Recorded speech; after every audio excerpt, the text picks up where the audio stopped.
Today is Thursday, September 9, 2021. Coming up on Roland Martin Unfiltered, a new Associated Press investigation reveals more than a dozen cases in Louisiana where state troopers conceal evidence of misconduct. In every instance, supervisors ignored and even hid evidence of beatings and impeded efforts to root out wrongdoing. Also in Louisiana, one of the highest-ranking state troopers on the scene last night, the Ronald Green, who died 2 years ago, was accused of lying about the existence of his body cam video to keep it from investigators. He will not face any charges or disciplinary actions. The Department of Justice is suing the state of Texas about its new abortion law, calling it blatantly unconstitutional. The R. Kelly trial resumes after a 3-day recess. Today's witness claims Kelly held her captive for days. Let's talk about COVID and religion. Does getting the vaccine mean you don't have faith? We'll talk about that with Reverend Jeff Carr and Mississippi Dr. Justin Turner, whose governor said there's no need to fear the virus if you believe in Christ. Another crazy-ass white woman loses her job. It is time to bring the funk. I'm Roland Martin Unfiltered. Let's go. He's got it. Whatever the biz, he's on it. Whatever it is, he's got the scoop, the fact, the find. And when it breaks, he's right on time and it's rolling. Best believe he's knowing. Putting it down from sports to news to politics. With entertainment just for kicks, he's rolling. It's on go, roll, y'all. It's Roland Martin, yeah. Rolling with Roland now. He's funk, he's fresh, he's real, the best, you know he's Roland Martin now.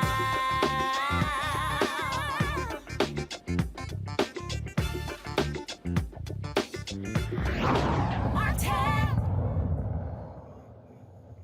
There is indeed trouble in the state of Louisiana. A new Associated Press investigation identifies at least a dozen cases in which Louisiana state troopers concealed or ignored evidence of misconduct. Folks, 67% of the altercations involving use of force in recent years have targeted African Americans. That's double the percentage of the state's black population.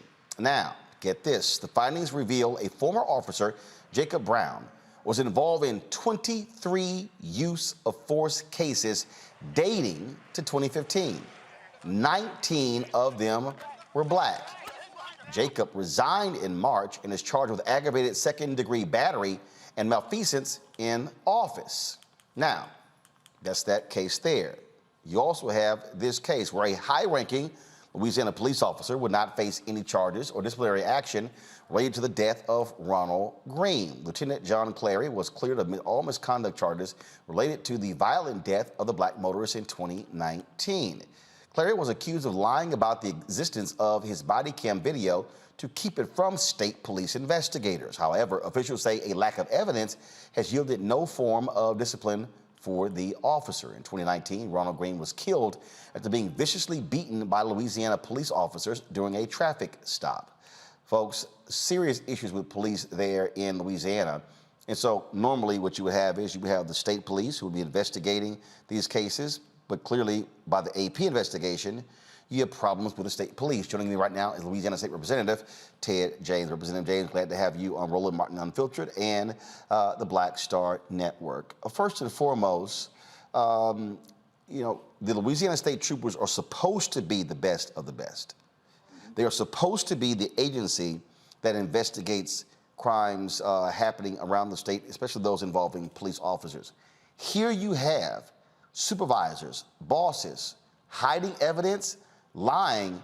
Why are heads not rolling among Louisiana State Police? What is Governor John Bel Edwards doing?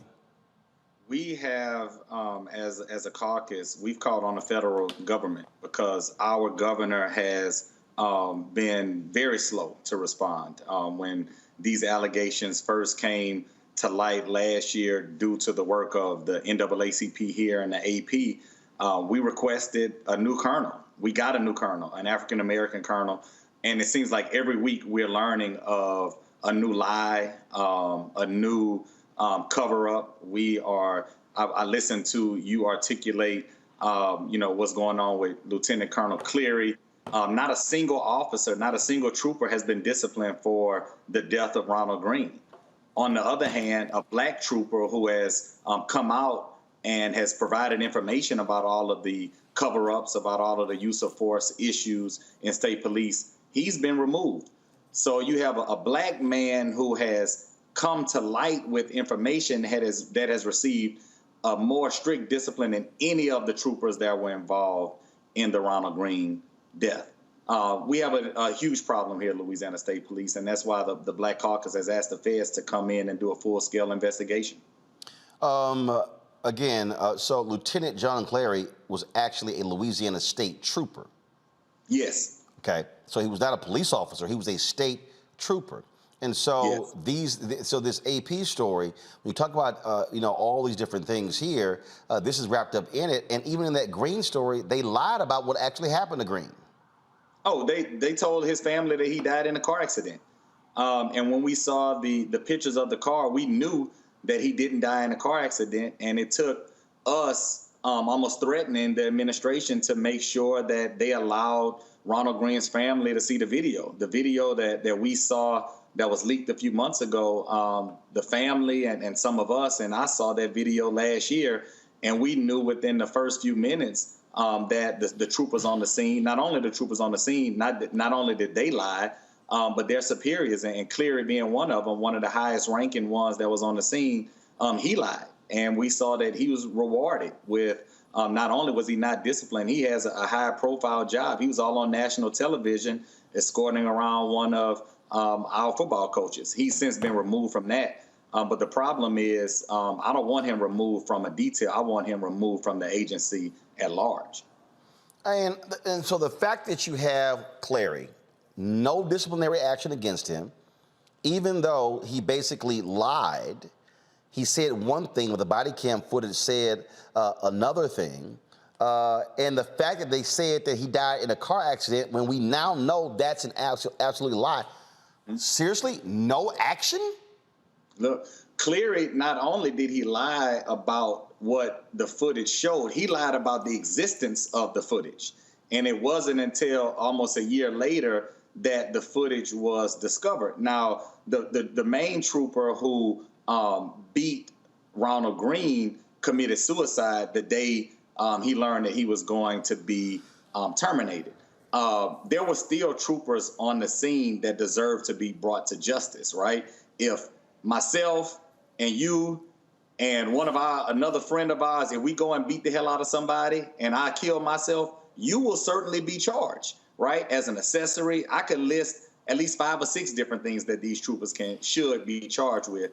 And right now we're waiting on the federal government. Of course, there's a DA in North Louisiana who, if he wanted to, he could pursue charges now. I understand, and way too often these cases, district attorneys tell us we're going to wait and see what happens with the federal government. But you can move independent. Yeah, they don't have to. They don't have to. In fact, the feds wait on the state folks. And what we're seeing, there is one glimmer of hope, and it's very small. I would not have trusted Donald Trump Justice Department to do the right thing. So there is a small glimmer of hope in that there's a new administration, right? I'm hoping that this administration does not let us down. I've had countless conversations with the DOJ because our caucus sent a letter to the Civil Rights Division, and we've asked not just with the Ronald Green, because we already know Ray Charles can see that they lied about Ronald Green. We've asked for a full-scale, top-to-bottom investigation into the entire department, because what we've learned is that not only have these things been accepted, they've been cheered on. We have countless reports of text messages where troopers have bragging about beating the hell out of people and bragging about the fact that they're going to think about that beating for a long time. They're one of the attorneys for state police whose husband is a trooper. There have been reports about how she's coached troopers to get out of use of force complaints by charging motorists in the state, most of them black, with resisting arrest. She's since been removed, but not fired. So there are issues that are deeply ingrained. And, for me, I'm one that asked the governor to make sure that we put somebody at the top of state police, a man of color. And, as much as I respect Colonel Davis, I'm starting to lose confidence in his leadership, because every week we're learning of something else that has been a lie, something else that has been a cover-up at state police. What is also confusing here is that when we talk about Cleary lying, he said that he did not have any body cam footage. That's a lie. But the investigators call them mischaracterizations. I'm sorry, that's a lie. Yeah, it's a bold-faced lie. And you mentioned it very plainly. The unfortunate thing is we have to look at not just the issues within state police, but every single use of force incident that they have investigated for other law enforcement agencies. Now, all of those things have come into question, because if you know that there's a pattern of acceptance, if there's a pattern of cheering on troopers that are beating the hell out of black people, of course they're going to overlook when black people get their heads bashed in by other agencies. So in this request that we made to the feds, I think we need to go back at every single use of force complaint, every single officer involved incident that the state police has been called upon to investigate prior to 2016, when we knew all of these issues were 2019, when we knew all of these issues were taking place. And yeah, more pressure needs to be placed on the governor. He's a Democrat. Without black folks, he would not have been reelected. We absolutely know that. And he needs to step up, not be scared of Republicans, and have the courage to do, frankly, what Mitch Landrieu did when he was the mayor of New Orleans, when he called in the federal government to study and assess the corrupt New Orleans Police Department. Look, and we've been putting pressure on it. The governor is a friend of mine. I stood on the stage with him both times when he won. And this is not something that we have allowed him to just escape. Right now, of course, we're in the middle of still recovering from a natural disaster, but this is still an issue for the caucus. We had one of our members send a letter out today. We've requested every single use of force incident from January 1st, 2019 to present. What has been the disposition? What is the race of the person that alleged some type of use of force against state police? What were they initially charged with? We still don't know today why the state police, why they were even trying to apprehend Ronald Green. Here we are almost 3 years later. We still don't know what the underlying issue was. But we do know is that they lied, and we do know that they killed their brother. Louisiana State Representative Ted James, we certainly appreciate it. Certainly keep us abreast of what happens with this case. Thank you, sir. I want to bring in my panel right now, Dr. Greg Carr. He is, of course, professor with Afro-American Studies, Howard University. Also, Reese Colbert, Black Women Views, Faraji Muhammad, radio and TV host. Glad to have all three of you here. This is one of the things that we consistently talk about, Reese, when people say, oh, good cops, bad cops. Yeah, but the bottom line is this here. This is not one, this is not two, this is not three, this is more than a dozen. And I dare say there's probably more if you really, really keep looking. Absolutely. I mean, this is basically state-sanctioned terrorism against Black members of the community who are just going about their business. I mean, in some cases, there were people who were suspected of doing some serious crimes, but I don't understand how a traffic stop escalates to the point of death. And then the amount of lying and concealing about these things is very troubling and distressing. But the worst part is that even when it does come to light, there are no consequences. Investigations are worthless.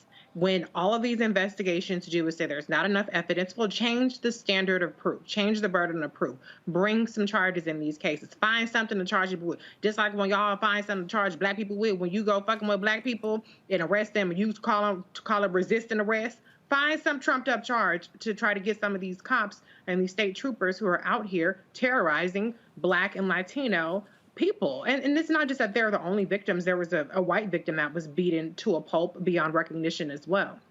The other thing I will say is this is where the Merrick Garland Justice Department needs to step in and resume the practice of patterning practices investigations. I know I say investigations aren't very useful, but the consent decrees does actually inject a level of federal oversight that absolutely needs to be there. And it requires some reforms to be made where maybe there's no political will. You mentioned Governor John Bel Edwards to go up against the police. That's where the federal government comes in. That's where the Department of Justice comes in and hopefully gives some degree of change. But there's no justice for the Ronald Green family. And it's really, really just troubling, beyond troubling, to understand the insidiousness of what these troopers were up to and what they're probably still up to this day, because nobody is having any reason to do anything differently. Check this out, Faraji. Cleary, who arrived at the scene, go to my computer, please. Cleary, who arrived at the scene just seconds after troopers stunned, choked, and punched Green to get him into handcuffs, told investigators that Green, quote, was still yelling and screaming, and he was still resisting, even though he was handcuffed. He was still trying to get away and was not cooperating. Investigators wrote in a 6-page report filed less than 3 weeks ago that Cleary's description of Green's demeanor after he was cuffed on a dark roadside near Monroe was clearly a mischaracterization, also known as a lie. Though they did not state it explicitly, the false statements were apparently intended to justify further uses of force by troopers against the prone Green that included dragging him face down by his ankle shackles and spraying him in the face with pepper spray.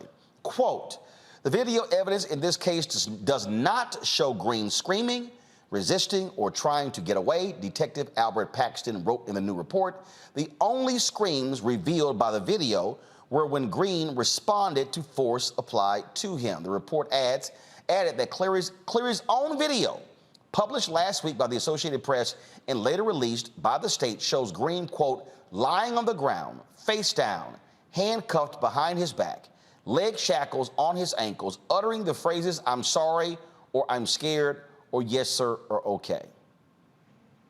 Green was forced to be face down for 9 minutes.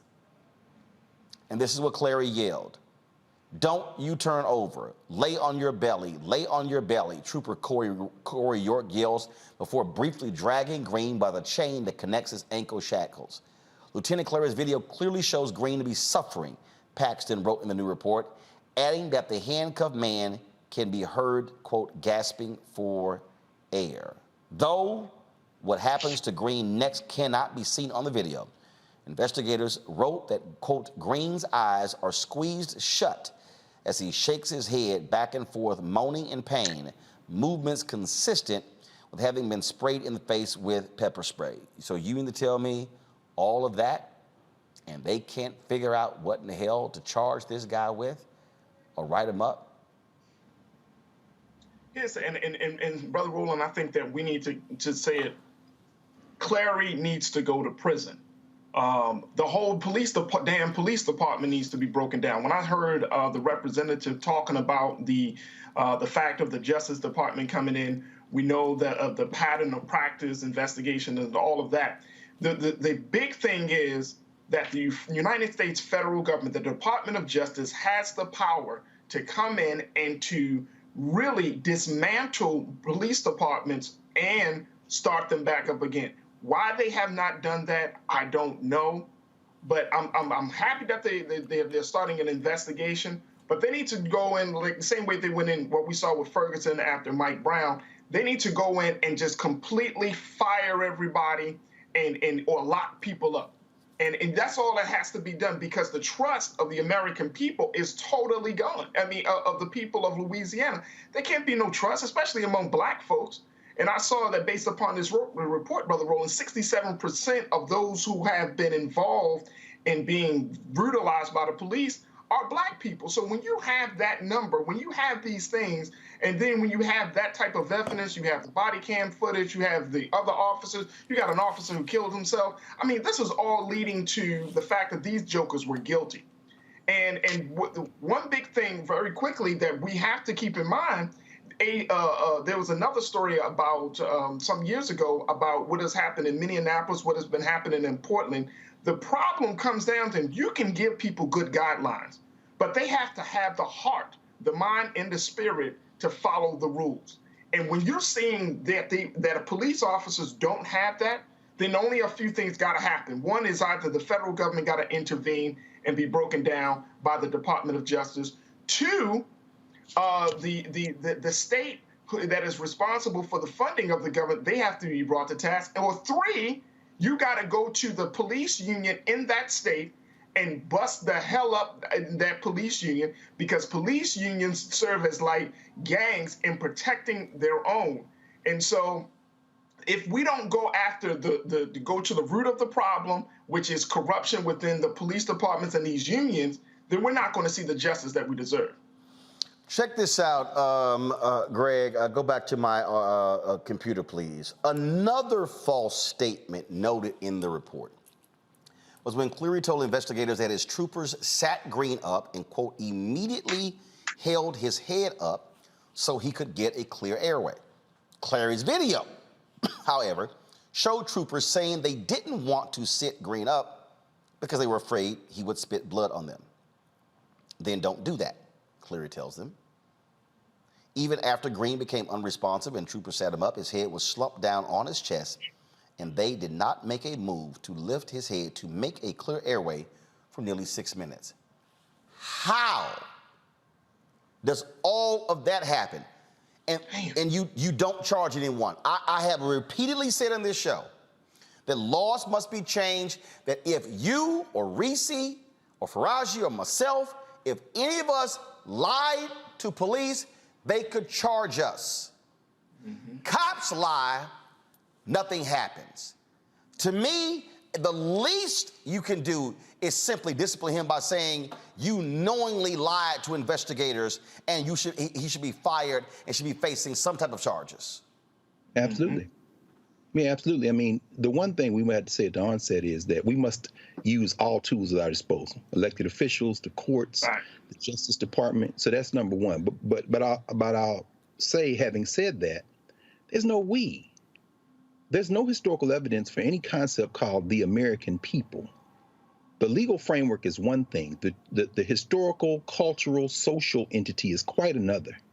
You see, and shout out, by the way, to both Louisiana Tech and Mississippi State for continuing to employ cats like John Clary, because the thing that Black people are useful for is run them down a football field. And ask yourselves a question. Do a little research. And let's ask ourselves, when did state troopers need to be there to protect football coaches? I suspect if you tug on the history of the slave economic concern, some people call it the Southeastern Conference, you will probably find some race involved there as well, because they take their football quite seriously in this country. Yeah, actually, you're right, because I mean, I've seen many games, and I'm sitting there going, why are there troopers? Why? I mean, first of all, you got university police. Football teams have security. Why? And it's a thing now when you watch all these games where you have these state troopers next. It's weird to me as well. Well, Roland, I think that's actually a very good question. I know you just came back from Fisk. You might put some of your young journalist lieutenants on that, do that research, because I think what we'll find is that football, like everything else in this country, is very militaristic. And so John Clary's at home there. And by the way, the mistake made by the state police training investigator, the instructor rather, that led to discovering this tape, I'm sure that was a mistake, because I'm sure they were probably using it to reinforce what you should be able to do to escape punishment. But the key in this is NHI, as the philosopher Sylvia Wynter says, there were no humans involved. Let's think about this. The police are an entity, law enforcement. But the concept of policing has been turned into a verb. What does policing mean when there are no humans involved? It's a verb: managing, hunting, controlling, harming, and killing, because there are no humans involved. Ron Green's not a human being. We have to understand this technique. When you turn off your body camera, you've introduced another layer of obfuscation and murkiness. And so what you're really trying to avoid is the intent standard. And all you have to do to match the intent standard is say, I had another reason. So I'm saying all that to say this. At the end of the day, we have to understand that these people are our enemies. And by that, I mean anybody who's a human being, these are our common enemies. And there's no murkiness to the side you have to be on. Now, I should mention this as well. It's important to understand that there's also an issue of federalism involved. As we listen to Representative James at the state level, and we talk about the local level, and I agree, everything should be pursued. I agree with everything you said, Faraji, everything you said, Reese. At the same time, we understand that Merrick Garland, whose kind of weakness was one of the reasons he was confirmed as Attorney General and even nominated to be on the Supreme Court, is not going to push the limits of the test of federalism. Because what we are seeing now is the state, controlled by white nationalists, are literally testing the limits of federalism. They are daring the federal entity to create this illusion of American community by intervening on open Klansmen. Y'all seen the movie The Mac? Remember when the guy says, shade tree, you ain't no pimp? Well, let's remix that. Shade tree government. You ain't no community. You just a rest haven for the Klan. State by state, they are daring something to come into existence which never existed before, namely, quote, the American people. And so I'm encouraged by things like this, because one way or the other, this cat gonna be punished. Prison's only one form of punishment. Wait for it. Wait for it. Well, we certainly will see what happens there. And yeah, DOJ absolutely. And here's the deal. The Civil Rights Division can launch that investigation. That needs to happen. And that DA in Northern Louisiana, yeah, folks, that's called being real close with police there. Huh? I said Hurricane Ida didn't hit Louisiana out of coincidence. Well, first of all, hit Louisiana out of coincidence because Louisiana's, frankly, is in Hurricane Alley. I've been from Houston, but the bottom line is this here. We have seen this before where these white DAs in Louisiana do not want to pursue anything with police officers, which is why you've got to have state authorities like state troopers investigate, but they'll have thugs on that force. This is where DOJ needs to step in. And I would hope and I appreciate Representative James saying they've been calling on Louisiana Governor John Bel Edwards, but how about putting even more pressure on him and publicly protesting him and calling people to the state capitol, calling people to the governor's mansion? That's right. And also, how about calling on black football players at Louisiana State University not to play? Come on. See, that's right. I got to remind folks. The only reason the Confederate flag is off of the Mississippi State flag, because when that black running back said, "I ain't playing," and then and then all of a sudden, those white coaches all around Mississippi said, "Hey, we getting phone calls, black players not coming to Mississippi State and Ole Miss and Southern Miss and all those schools." That's when Mississippi said, yeah, we gonna get this thing off our flag, and that's why it is gone. So again, to all of you parents, that's right, who have kids who are playing ball at Louisiana State, football and basketball, that's right, have some conversations with your kids. That's right. And have those black ball, and see, this is real simple. See, everybody forgets, Reese, Greg, and Faraji. The University of Missouri football players threatened a boycott. I remember. Threatened. And let me tell you what happened. Money dried up, enrollment dropped. It has taken the University of Missouri 3 years to still recover from that. All I'm saying is, this is where black athletes get your little courage like Kaepernick and say, no federal investigation, we might not play on Saturday. Trust me, you'll see how fast the governor calls for the feds to come in. That's right. That's all I'm saying. Let's see what they do. And it's not just LSU. Nope. Southern and Grambling. Come on. Y'all are state institutions. That's right.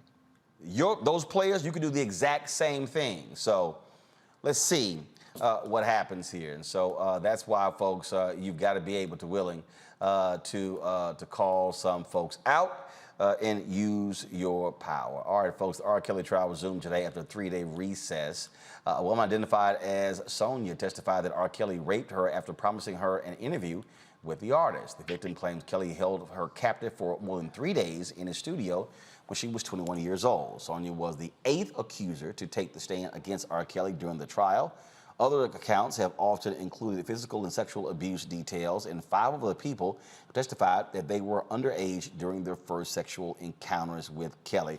I had somebody who tweeted me today, Faraji, who was not particularly happy with our panel calling out R. Kelly last week, and they felt that they literally put up free R. Kelly, and that we should not, and the brother literally said we should not be attacking another black man. And I'm sitting there going, are you not paying attention to what in the hell has actually been said?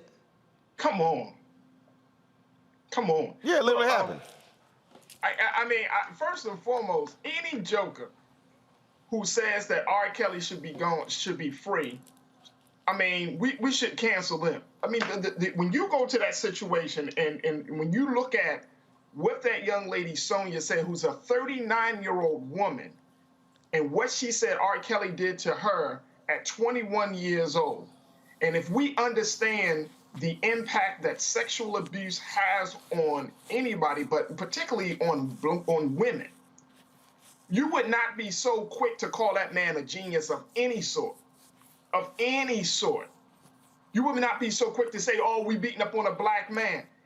What I'm concerned with is that this case, as gruesome, as graphic, as disturbing as this case has been, that it won't push the needle far enough to remove our love for the pimp culture and the exploitation of women in music and media. That's what I'm concerned with. That it's easy to cancel one man, but can we cancel a behavior? Can we cancel a whole mindset that hate women and that use of women, that abuse women? And so when you look at this case should not just be fodder. And look, and I'm going to say it like this. Have you heard about R. Kelly case since it started? Other than this platform, I'm going to keep it real. I mean, unless you go online, you search it, you read it, you follow it. Other than this platform, we have not really had a very deep conversation outside of this show to talk about what's been going on in this trial, what's been said, and the implications of our love for this type of man, and then more importantly, our embracing of a culture that has destroyed women. And so this case is so big, and it's so important for us to have these conversations. And I truly appreciate you, Brother Roland, for constantly keeping us abreast about it, because we're not talking about it. We're talking about surviving R. Kelly, and then that conversation died down.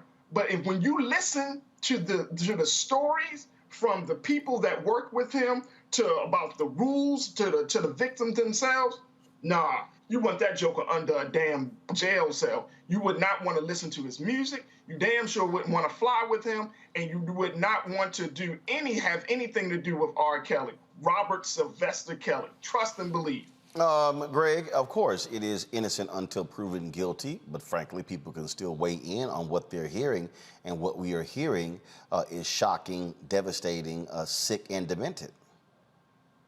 It is, Ron. I mean, of course. I mean, who could say it isn't? But what we have with the R. Kelly case, and it's now 13 years since he was first brought to trial on the same allegations, similar allegations, a lot less detail, of course, than now.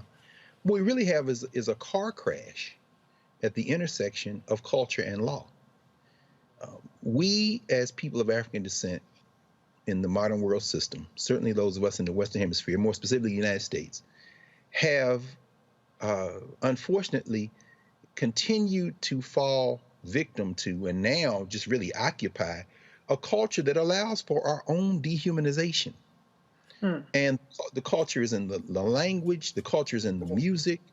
And so you know, and now legally, this guy should be under the jail. Of course, that's a no-brainer.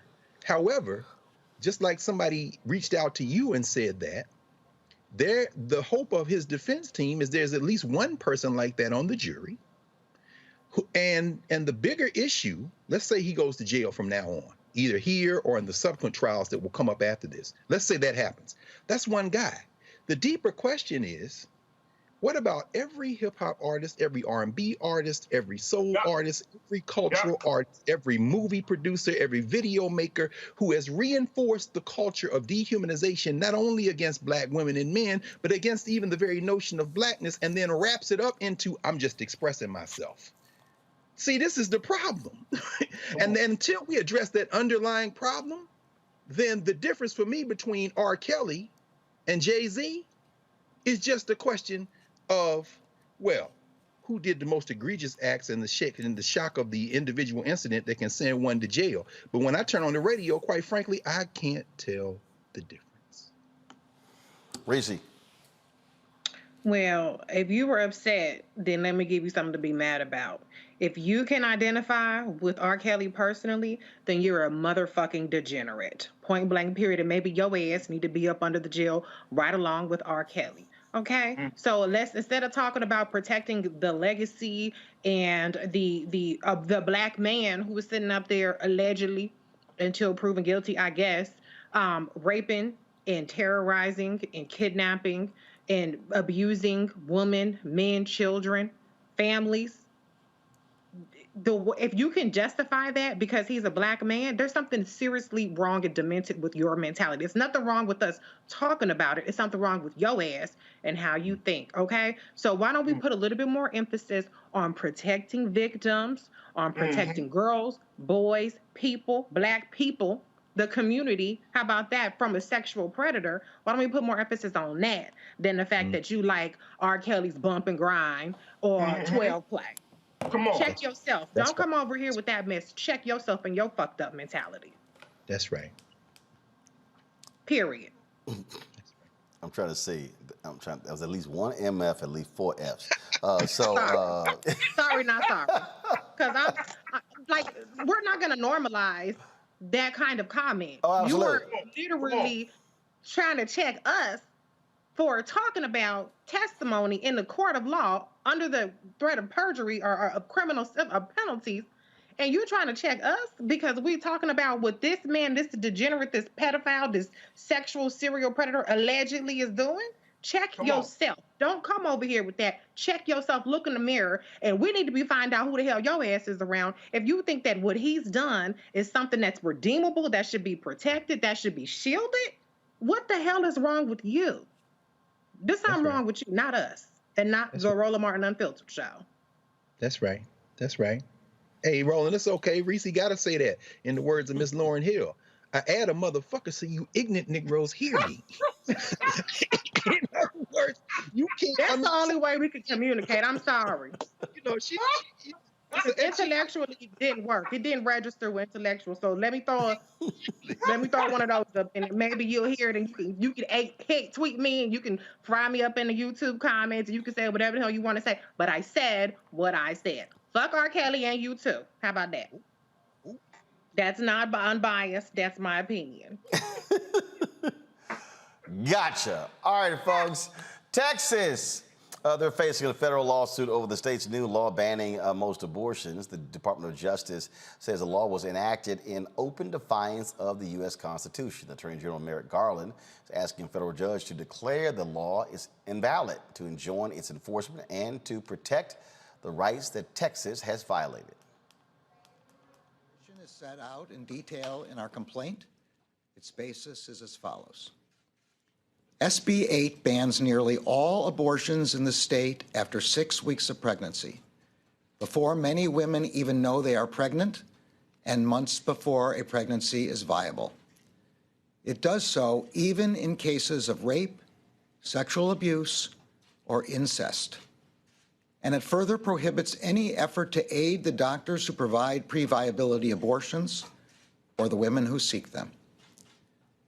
The act is clearly unconstitutional under long-standing Supreme Court precedent.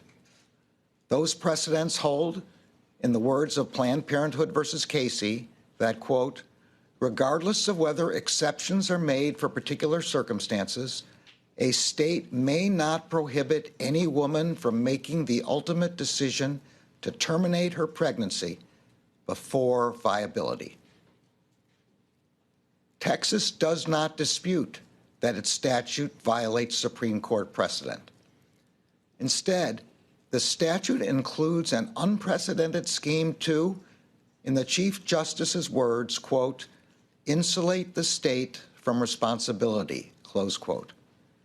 It does not rely on the state's executive branch to enforce the law, as is the norm in Texas and everywhere else. Rather, the statute deputizes all private citizens without any showing of personal connection or injury to serve as bounty hunters, authorized to recover at least $10,000 per claim from individuals who facilitate a woman's exercise of her constitutional rights.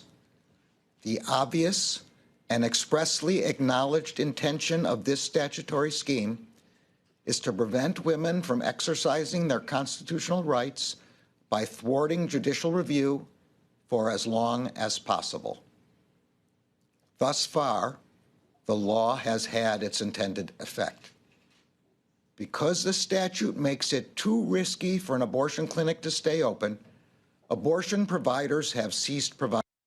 The Texas law known as SB 8 prohibits abortions once medical professionals can detect cardiac activity, usually around 6 weeks. That's before some women even know they are pregnant. This law also leaves enforcement to private citizens through civil lawsuits instead of criminal prosecutions. Go to the panel. Greg, this is the key here. The Department of Justice says you cannot pass a law to just let citizens do whatever the hell they want to do and violate the rights of other citizens by basically putting bounties on them. Mm-hmm. Well, I think actually you can. I think you can. This goes back to a case in the 1920s, Giles versus Alabama, Justice Oliver Wendell Holmes, when confronted with clear voter suppression in the apartheid laws of the time in Alabama, said we could rule on behalf of the black people who are having their right to vote infringed upon, in fact, eliminated. However, who's going to enforce it? So what you see in the white nationalist states of the former I say former Confederacy, but they're still the Confederacy, because there's clearly, if there were law in place, this would be an open and shut case. What we're seeing is, again, a test of federalism. All these things are of a piece. You see, all over the country, but in the South, where they control these state legislatures, and we know that 30 of the state legislatures of the country are controlled by the white nationalist party, they want to put in place the country they want to live in.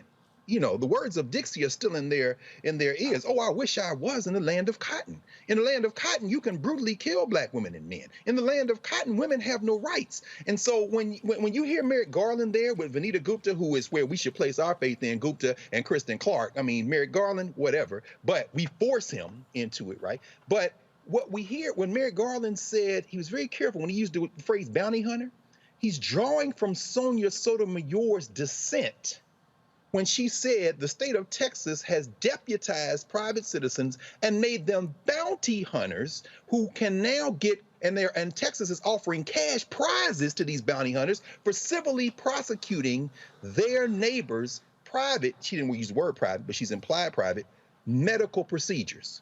Now, what is that? So what do we see today?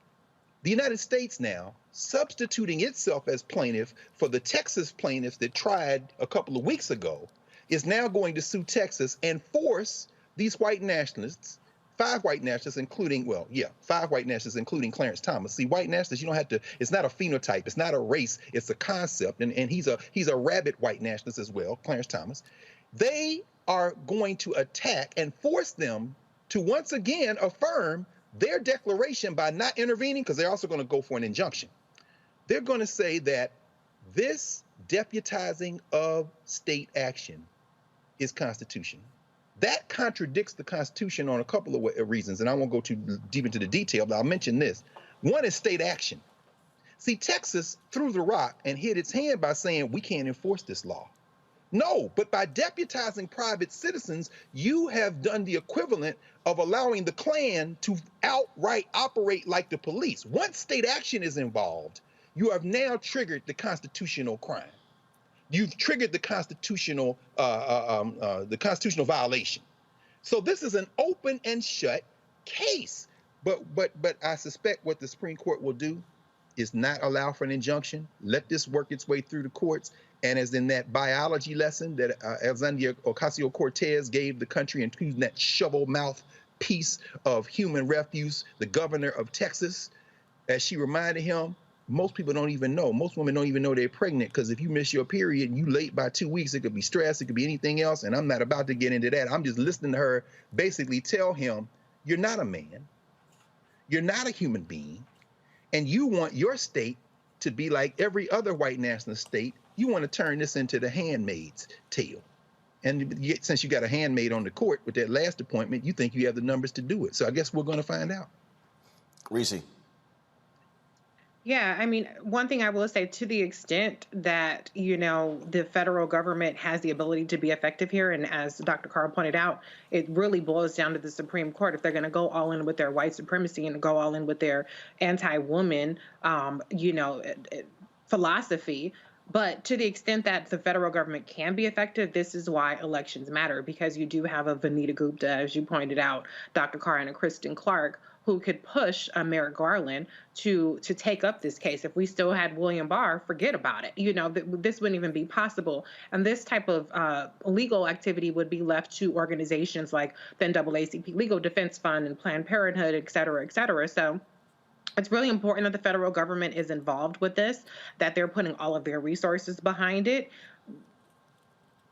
Will it be successful? There's no guarantee about that. But the one other thing I do want to say is, for those who think that this is just simply a woman issue, the bounty part is the part that people should really be very troubled with. Because right now it's a bounty on abortion providers, or what the broad topic, an Uber driver could be considered an abortion provider. But what's the next bounty on? The next bounty could be on your head.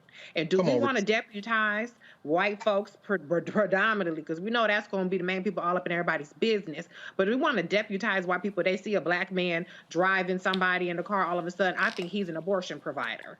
That's right. No, we don't want to do that. Some of y'all don't want to turn over your vaccine cards. You talk about HIPAA, even though that ain't a HIPAA violation, and all kind of other stuff.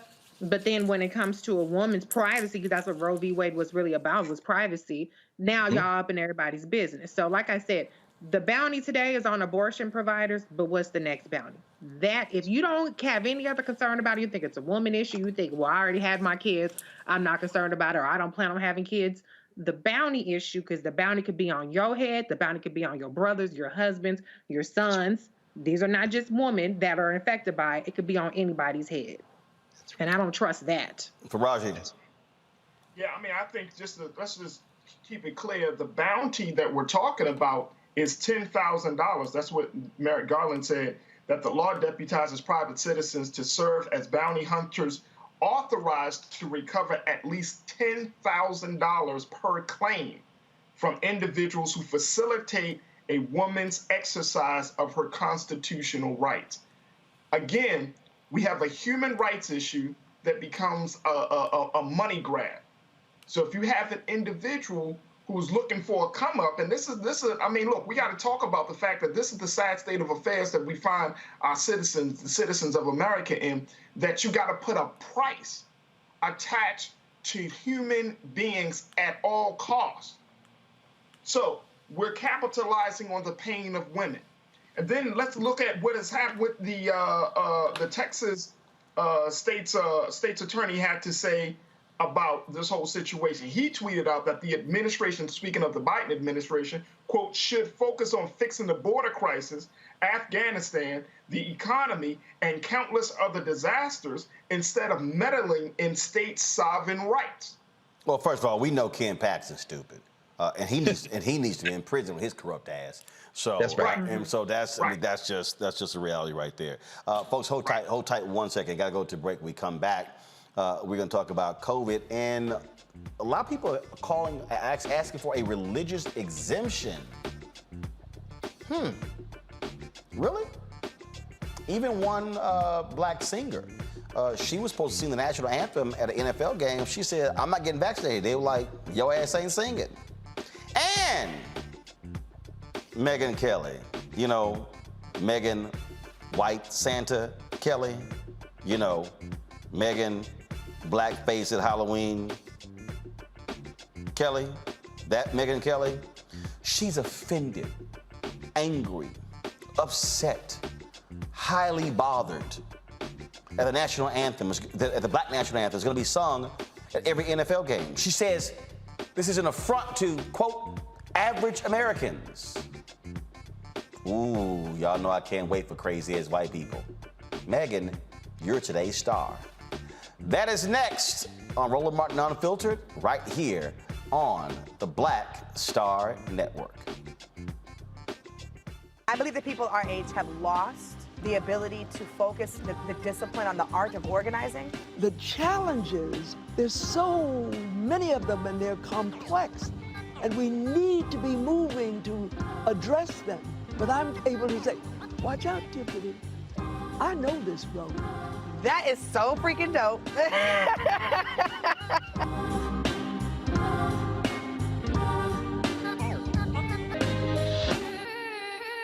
Floyd's death hopefully put another nail in the coffin of racism. You talk about awakening America. It led to a historic summer of protest. I hope our younger generation don't ever forget that nonviolence is soul force. Priceless.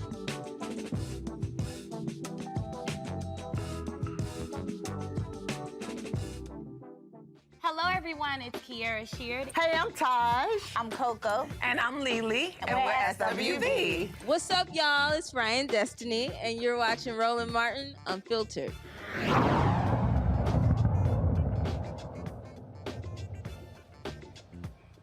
As COVID rips through America with the highly transmittable Delta and Mu variants in 49 states, President Joe Biden announces his 6-point plan to fight COVID. In the plan, it's requiring all federal workers and federal contractors to get the vaccine, companies 100 or more. That's part of his vaccinating and the unvaccinated prong of the initiative. Also furthering protection for the vaccinated, keeping schools safely open,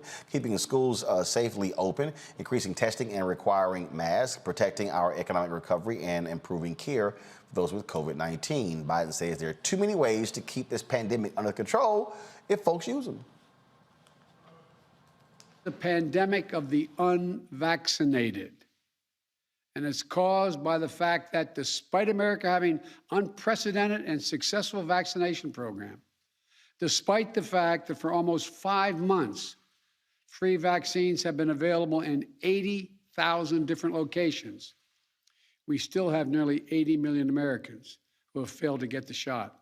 The Department of Labor is developing an emergency rule to require all employers with 100 or more employees that together employ over 80 million workers to ensure their workforces are fully vaccinated or show a negative test at least once a week.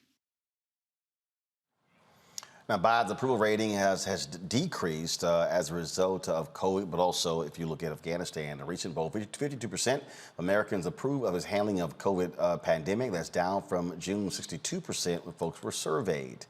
Now, pediatric COVID cases are at an all-time high with more than 250,000 last week. In Miami, 13 school employees have died due to COVID in the past month. Nationally, there are 41.4 million reported cases.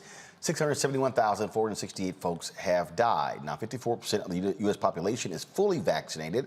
Health leaders are urging those eligible to get vaccinated to slow the spread of the virus. Now, the evangelical response to COVID is varied. Some religious leaders are begging people to take the vaccine. Others have said faith should be enough. The governor of Mississippi, Tate Reeves, believes Christians are a little less afraid of COVID due to their faith. Given the high transmission rate of COVID in Mississippi, Governor, I wanted to ask you about comments you made Thursday evening at a political fundraiser up in the Memphis area, where you said that people in Mississippi and the Mid-South were a little less scared about COVID.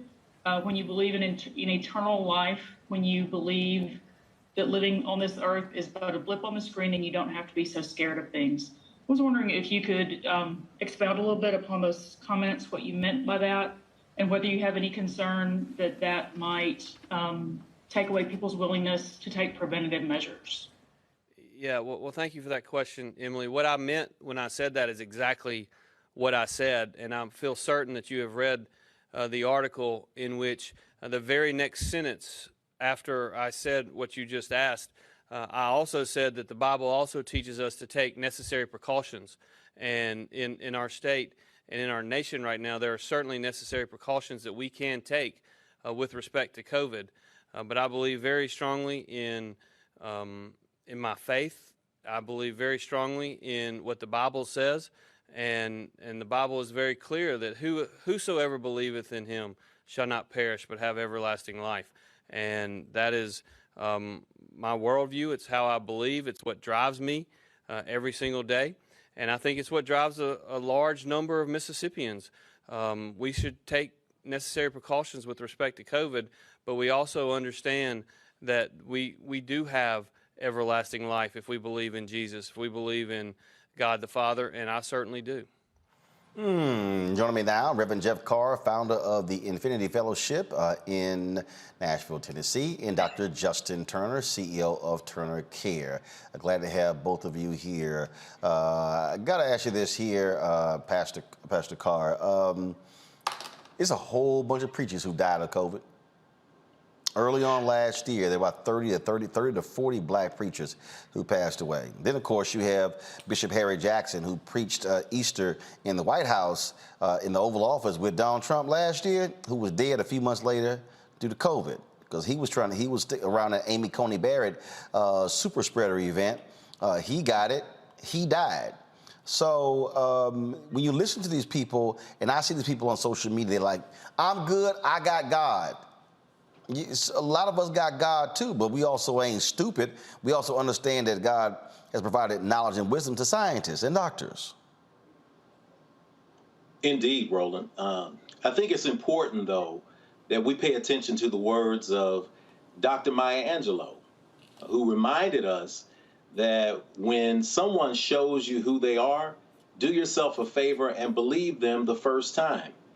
We're dealing with a crisis between belief and provable fact. Let me spend a second here kind of laying the backdrop for this.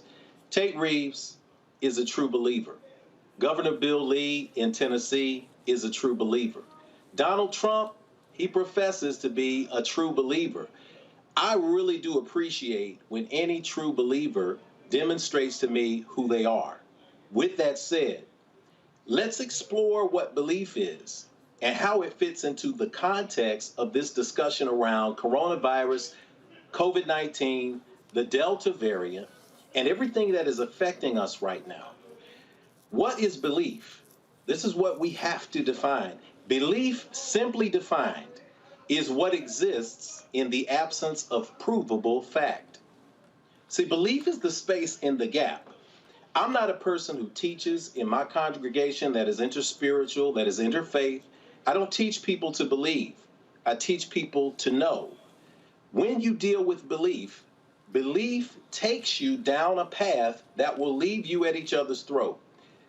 Your belief is crafted by how you were raised, your faith in the God of your understanding, and oftentimes that religion, that background, especially if you're an evangelical, if you're dealing with a single deity religion, you are taught to believe that at all costs. It does not matter what the facts are. This is why people who believe in Donald Trump will not listen to facts. This is why people who believe in R. Kelly will not listen to facts.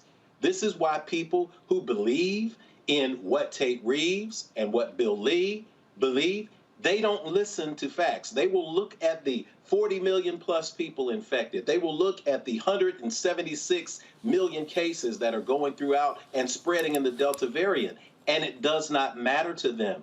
There are three words that define a true believer. Those three words are, I don't care. You've seen it when you have someone who believes that the murderer in their family, the serial killer in their family is a good guy. You'll see that in people who believe that their path is stronger than another path, it is a space where there is an absence of fact. So yes, it does not surprise me that people believe in God and they believe that God is going to save them, even in the face of the facts. The facts tell us this dis-ease is killing us. The facts tell us that we have to wear our masks. The facts tell us that there is this overlapping space of the Delta variant that is very real and there. The issue is that when we reach this crossroads between belief and fact, much of what we consider religion now, the dogmatic spaces, push us to a space where we proclaim ourselves believers, everyone else is vilified as a non-believer. And once we do that, we're in a space of I don't care. When you reach a space of I don't care, you not only care about yourself, you don't care about me. And that is why we're seeing the spread of this particular variant, and that's why we're in the midst of this crisis right now. Dr. Turner, we have seen some of these crazy, deranged white evangelical conservative preachers say, rip that mask off your face. And if you even, I forgot that fool, I forgot the name of that nut, Greg Locke, something like that, who said yes, that, if you come in my church with a mask on, I'm going to send you right back out. I'm like, dude, are you really that stupid? I mean, it is as if they are not paying any attention whatsoever as to how, when COVID first started, the two biggest super spreaders for COVID were weddings and funerals. Yeah, thank you so much for the opportunity to be here. You know, unfortunately, a lot of people are more married to politics than they are to purpose. And, you know, Reverend Carr did just a great job explaining a lot of information that I hope it didn't go over people's head, because it was really, really critical. There's a difference between belief and facts. And this whole, you know, thing about Christianity is active. It's not passive. So this whole God got me attitude, while it already ignores the fact that there have been several Christians, to include black pastors. We had a black pastor here in Mississippi that died not too long ago, who didn't take it serious, who didn't take the precautions, who was not vaccinated, joining already the more than 90% of people in the hospital who have COVID who are not vaccinated. So while this whole idea of God got me ignores the fact that we've already had spiritual leaders who died from it, who didn't take precautions, it also diverges away from the fact that in Scripture, for the most part, anytime there was an act of healing, there was an active participant. So Christianity is active, it's not passive. So if you look at the lady who hemorrhaged, she bled for years and years and years, she reached out and touched the hem of his garment. When you look at the man that was blind before he can see, Jesus took a poultice and put on his eye and told him to wash them. When the man who, you know, was lame, you know, before he could walk, Jesus told him to rise up and walk. So Christianity requires activity. So I've had patients who come in my office, and I mean, not too long ago, just a couple of weeks ago, a lady who had diabetes, she was like, that, you know, I need a refill on my insulin. You know, I need you to give me this particular medicine for it. There's patients who want to lose weight. I just want some add effects. You know, I just need to lose weight. They don't want to eat right. You know, they don't want to exercise. But then when I ask them about the vaccine, oh, doc, I'm gonna get that to God. You know, God got me on that one. And I say, so are you saying that God doesn't have you on the weight loss? Are you saying that God doesn't have you on the diabetes? Because he's the same God. And I let them know, and to your listening audience, I'm actually a doctor that believes in God. I don't have a problem proclaiming my faith. Matter of fact, the theme at Turner Care is treating the whole person. Studies show that patients who have spiritual health do have higher clinical outcomes compared to other people. So I'm not sitting here being anti-Christian, but also I'm not going to let you pull the wool over my eyes and make it seem as if this whole God got me attitude is basically an excuse for you to not be vaccinated, when we see the proof in the pudding every day with spiritual, God-led people who are saying God got me, but in reality, they're mixing up Christianity with religion. Reese, the singer Victory Boyd, she was supposed to do the national anthem. The NFL season opens tonight, but she got canceled by the NFL because she refused vaccine for religious reasons. Now, she's been catching a lot of flack because she posted this story from the Epoch Times, one of the crazy, deranged, right-wing sites that has been publishing all sorts of nonsensical misinformation, and it is a Trump organ. But this is what she wrote. She said, America from its inception was a dream of a place that champions equality, liberty, and justice for all people, a dream of a place that honors each individual and our God-given right to life, liberty, and the pursuit of happiness. There's always been a fight to make this dream into a reality, from the Revolutionary War to the Civil War to the Civil Rights Movement to the prison reform movement and beyond. Freedom has never been won without conflict. We're in a pretty scary time right now where discrimination and segregation is becoming socially acceptable, and few are doing anything to resist. People are losing jobs, being denied service at restaurants, concert venues, and airports here in America, all because of their deeply held convictions or medical conditions. From New York to California, and even in states such as Florida, where I lost this opportunity of a lifetime, I've made peace with not being able to sing the national anthem tomorrow for the Tampa Bay Buccaneers. But have not and will not make peace with the re-emergence of segregation and discrimination. This is not okay, and it's about time that we say so. Click and share the link in my bio to read the full story. Seriously. Woo, I'm not going to curse in front of, God's children, in front of the First of all, hold up. In the last segment, hold up. In the last segment, he was on hold. I was watching him on the monitor. So, hell, you were cussing in front of him in the last segment. Well, I'll feel off for myself, man. There it is. This is real talk tonight, Reese. Be yourself. Be who you are. I'm not one of these traditional believer space. I'm a spiritual practice space. And since we are in a society where our language is limited because of the thousands of languages that we no longer have, sometimes using a word that is considered profane is all according to who's defining that. And I think that Webster is not one of us. So be yourself. So Reese, he just gave you push to cuss. Go on. Oh gosh, okay. First of all, I'm just trying to figure out what planet she's living in. America in its inception was all about freedom and equality. I'm not gonna say the big word. Girl, please. Or how about this? I'm cover up your side for my screen. Anthony, go to a full screen of Reese. Get rid of the split screen.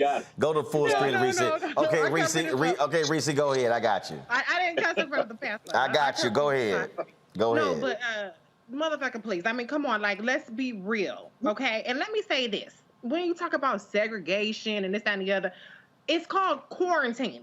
Okay, it's called forced quarantining. Now, if it was Ebola that was sitting up here spreading the way that COVID is, and people was coming into a restaurant with blood coming out their eyes and lesions all over their bodies, you would be like, get this person the hell away from me. They don't have a right to walk into this restaurant looking crazy like that. But because COVID is not as visual as some of these other really infectious diseases, it's not as deadly either as Ebola. I'm not saying that. But my whole point is, this isn't segregation. It's called quarantining. When you are more at risk, if you've been exposed to people, if you are a person who's more likely to have COVID and spread it, then your ass has to quarantine. So this isn't segregation.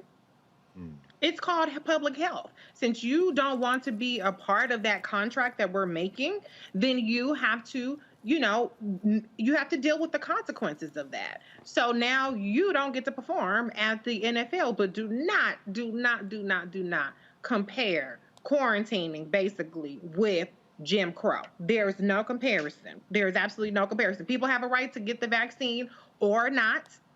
That is their right, but people have a right to set up the most safe measures possible for success for their business, success for their event, success for their home, their schools, etc. And if that includes excluding you, then that's unfortunately the contract that you made by deciding not to get vaccinated. Faraji, the Catholic Church came out and made it clear that they were not going to be handing out get out of jail free cards. And they said, no, there will not be religious exemptions given by us. And so, but it is very interesting. It's very interesting, the folks who are invoking religion for this reason. when you also have church leaders who are saying the opposite. And so you sort of have this tug that's going on, whether you're talking about Christianity, whether you're talking about Muslims, whether you're talking about Buddhists, whether you're talking about folks of different faiths, where this struggle is actually happening on the religious field. Yeah, I mean, I think this is we're getting into some very murky waters, and I think that this is why I said a few weeks ago when I was on the show that you're going to go. It's a slippery slope. Here's the thing: if this country is supposed to be based on Judeo-Christian principles, right? It's supposed to be based on religious freedoms. If this country doesn't honor and respect the stance of any faith institution that is saying that, hey, we're not going to encourage our members to get vaccinated, then if the country doesn't honor that, then the country is going to put itself in a hypocritical position when it says one nation under God. The fact remains that, America is not a country that follows God. It's a country that follows whatever whatever is important for political agenda and economic agenda that is laid in front of us. I don't see any problem with a church, mosque, temple, or any other religious institution issuing exemption. However, if the local, state, or federal government should not respect that, then what are you saying? Then what are you saying? That's the slippery slope. What is going to be said? First is this, and now it's something else. And I think that is the big concern.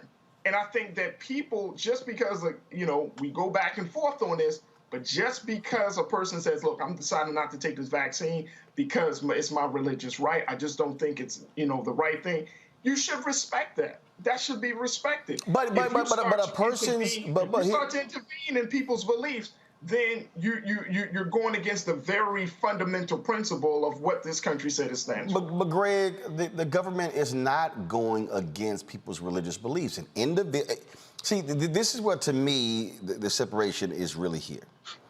An individual can make their own decision. Absolutely. But there are consequences to that decision. And so if an entity or a company says, this is our policy, okay, your religious decision, that's fine. But if it runs counter to a company, in the case of the NFL made it clear. Anyone who is going to be coming into our stadiums, singing national anthem around our personnel has to be vaccinated. She says, I'm not getting vaccinated for religious reasons. Okay, you're not singing. They're respecting her space, but the bottom line is, this is what we call a consequence of a person's decision. Yeah, it's just that open and shut. I mean, that's it. You decide what you want to do, and actions have consequences. And to quote Christopher Wallace, Biggie Smalls, it was all a dream. I used to read Word Up magazine, meaning what is the text that you are using to frame your dream? She's using the text of the United States Constitution. And at the time it was written, she'd have been naked with the fear of sexual assault or serving the people who were writing the Constitution. So if she's going to that dream, she's reading the wrong Word Up magazine. But to your point, when you make a decision, decisions have consequences. And in terms of faith, and parenthetically, let me say that, see, there's a difference between Black Star Network and Black-owned media and something like CNN. When you have two brothers on, you ain't got to worry about no Cuomo showing up on CNN. You got one of the most brilliant people I know, Joe Carr there. So he done already broke this down. You too, brother. Yes, sir. Brother, I'm saying, so I appreciate you for that. Man, my mom was very happy about that. But the point is that I was about to raise is when you see, I remember being in downtown Charleston, South Carolina, a few years ago, and looking at the beautiful churches with the wrought iron fences around them. And I was standing there talking to a brother, talking about the fact that African blacksmiths, brought by the way, like the Mende from West Africa, for the reason that they had those skills. I said, it's interesting to consider what they were thinking when they made these fences.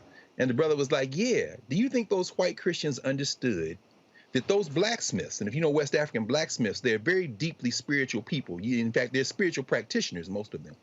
Do you understand that while they were building that fence y'all wanted them to build, they were praying that whatever you're praying to in there won't get out. So as spiritual practitioners, whatever we pray to, we are now protecting ourselves from you with this fence. I don't believe a damn thing. I don't believe in the God of Tate Reeves. In fact, my God will kill his God. My God ain't got no gender. My God ain't got no, That's and right. will overwhelm that white man that he thinks is in the sky. And if you think I'm gonna die and go to another white man, Tate Reeves, member of Kappa Alpha, Tate Reeves, who spoke to the son of the Confederate veterans. Let me be very clear about this. The faith of America is white supremacy. Anybody who doesn't believe that believes in something else. We do not have a common God. Their God depends on the death of us. So whatever I'm praying to, bro, you don't want my thoughts and prayers because your ass to be dead with that rug on your head, Tate. Pastor Carr? Indeed. And see what my brother is. And again, I got to defer to the brilliance of Dr. Carr and to the brilliance of the Black Star Network for having the first major appearance of both of us at the same time. So you're not seeing double vision. Mom is 93 years old, celebrating, looking at the screen. But I'm glad to be here and having this conversation. Listen, when we talk about belief, this is why it's so divisive, because it's who do you believe in? What do you believe in? Do you believe in a core principle? Do you practice a core principle? If America practiced a core principle, we wouldn't even be here. The issue is that we're believing things that are different. Biggest fight I ever saw in college, I was first year at Tennessee State, Brother Greg. And my brother was SJ president at the time, and I was in the cafeteria. And three fellas who were with me, we went and got us some Coca-Cola and put it in the cup because it was the best thing we just all loved it. And I sat it down, and somebody said, "Hey man, that's my soda." And I said, "Oh, you talking about my cold drink?" And the other guy said, "What y'all niggas talking about? It's a pop." And there was this massive argument over the name of the liquid that was in the cup. Did it change the essence of what was in the cup? Did it chemically change it that we were fighting and at each other's throat? No, it didn't. You see, we have this common source. I always say the God of your acceptance and understanding because it gives us an opportunity to look at the common principles and practices. Does your religion require you to do something? As Dr. Taylor said, yes, Christianity requires you to do something. If you're a Muslim, Allah requires you to do certain things. If you're a Buddhist, it requires you to meditate. It requires you, if you are an Ifa, to go to divination. If you are studying Kemet, it requires you to reflect the God and Goddess. It is about the actions. What we're seeing is a crisis of action. So when people come to me and they say, as they have, hey, Rev, man, I don't really go to church. I watch your stream. I like it because it's not really religious. But can you hook a brother up with the religious exception letter? I say, you obviously have not watched my stream. And you obviously have not read our creed. In our creed, written into this interfaith space it is the application of ancient wisdom, scientific discovery, and spiritual practices, both physical and metaphysical, that lead us closer together as a human family. Second point, scientific discovery. We have to base things on science. The issue is, if you are truly a practitioner in your faith, not a believer in your faith. I'm not interested in believers because believers are dangerous. They don't listen to logic. But if you are a practitioner of your faith, you will do what is necessary to value the gift that we all have been given on this side. We can debate, we can argue on what's going to happen to us when we check out, but the reality is one thing that all faiths have in common is an understanding that we are made in the image and likeness of the Creator. This does not make sense then when the religious people in Michigan, the Catholic school in Michigan, goes and says something as insane, as illogical, as unprovable as we are made in the image and likeness of God. And so wearing a mask hides that image and likeness of God. And therefore, it's against our faith because no one will be able to see that we are made in the image and likeness of God. Lunacy, complete and utter insanity. These are the spaces that we're dealing with. When we're talking about a very, very, very dangerous space here. You've got this crowd of people. If I have my right hand here, you've got this crowd of people who are anti-vaxxers. They are not interested. They are not believers in the vaccine. I'm not going to say anything that may be pejorative to some people. You may just think that it's holistic health. On this other side, you have people who refuse to wear a mask, who refuse to take care of themselves. Now, you might be a really good driver, as Brother Roland said, but having a driver's license doesn't determine whether you're a great driver or not. But go out there and drive without a driver's license and see what happens to you. So you're not wearing this mask. So you have these two populations of people now who are now converging in the middle. The people who don't believe in the vaccine and won't take it, the people who will not wear masks and also want to go out and party, send their kids to school with my kids, and this is converging in this space. And this overlap space here, right in the middle, that's what's producing that Delta variant. That's where it's coming from. And it's going to continue to ravage us until we get beyond those spaces of blaming this on a God and instead say, getting a vaccine, wearing a mask, making sure that we take care of ourselves and others is as common sense as wearing a seatbelt or getting a driver's license to drive a car. Dr. Turner? I'm sorry. Who's was that Faraji? Who's that? Yes, sir. Go ahead. You know, I'm listening to you, Pastor Carr, and I appreciate your insight on this, but I just do disagree with you on that point of this is not a pandemic, as the president just said today. This is not a pandemic of the unvaccinated. Let's tell the American people the truth. You can still get COVID-19 even if you're vaccinated. So let's tell people. Yes, that is true. But right now, 98% of those in ICUs are unvaccinated. I hear you, but I think that a lot of times that we can't even get to that point, which is why when you have people who are vaccinated, and I see this in Baltimore, here in Maryland, and I'm seeing this all across the country, that people, and I'm not one of these folks, people still are you're talking about that conversion of anti-vaxxers and those who don't wear masks. People are vaccinated and then think they're invincible. Indeed. But okay, hold on. I'm gonna put a pin in that. Okay. But a person who thinks they are invincible ain't no different than the woman who goes, "Hey, I'm on birth control. I'm invincible." Boo, you can still get pregnant. It's no different than the guy. It's no different than the guy who, I'm using a condom. I'm invincible. Nope. You can still get somebody pregnant. The reality is, this was never positioned as, hey, foolproof, get the vaccine, and you can run around, dance, and run around in the lilies and play, and you can do whatever. People assume that because this is the problem in America, Faraji. Americans are so arrogant, we think there's a shot or a pill to fix everything. Facts. Yes. Yeah, let me chime in if I can. So hold up, Faraji, then Dr. Turner. Faraji, go, then Dr. Turner next. Yeah, I'm in total agreement with that. And I think that's part of the problem as to why we're still not seeing people taking this very seriously, or even more so, taking responsibility of their own action by masking up. But the thing is just because you don't want to take the vaccine doesn't necessarily put you in the group of being an anti-vaxxer. That I don't agree with that.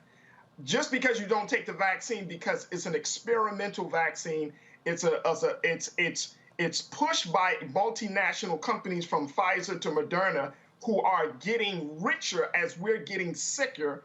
And you can look at how much money, there was a story about how Moderna, for example, has made was a $6 billion company and has grown over a 19-month period to a $200 billion company. They call it the Teslification of Moderna because of the astounding growth. Hold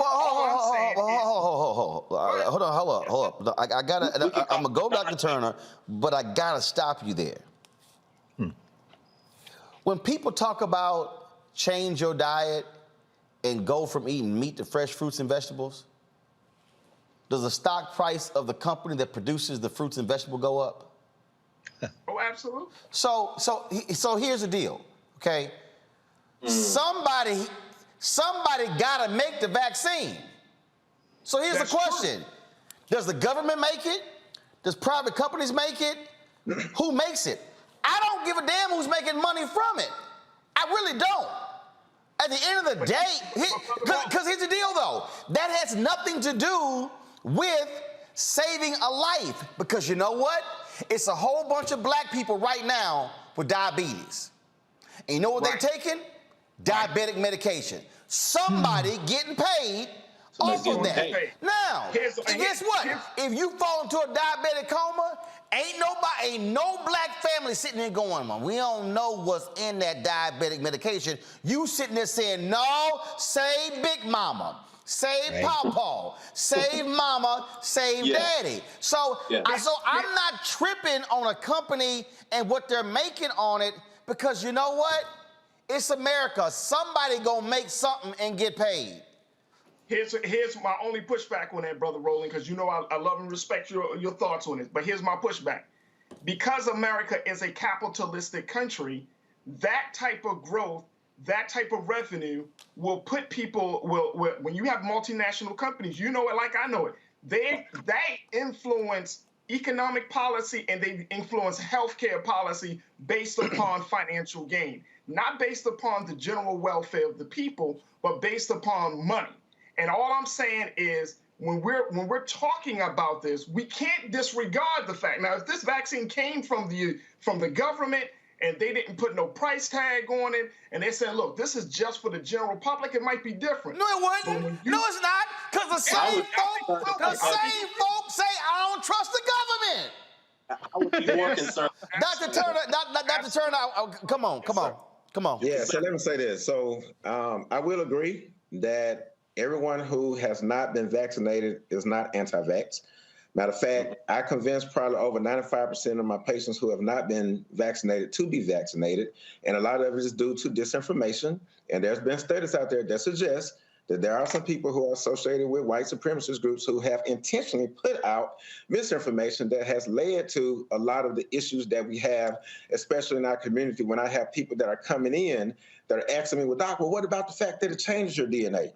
The fact that they can ask that tell me that they're already convinced that it's true because of the statement that they have made, okay? And we hadn't even talked about the distrust and the generational trauma from people in the past who are still stuck on Tuskegee. But newsflash, this is not Tuskegee. We had plenty rich white folks and celebrities that was trying to pay to get the vaccine before we even put it out to elderly people. But that's a whole nother subject.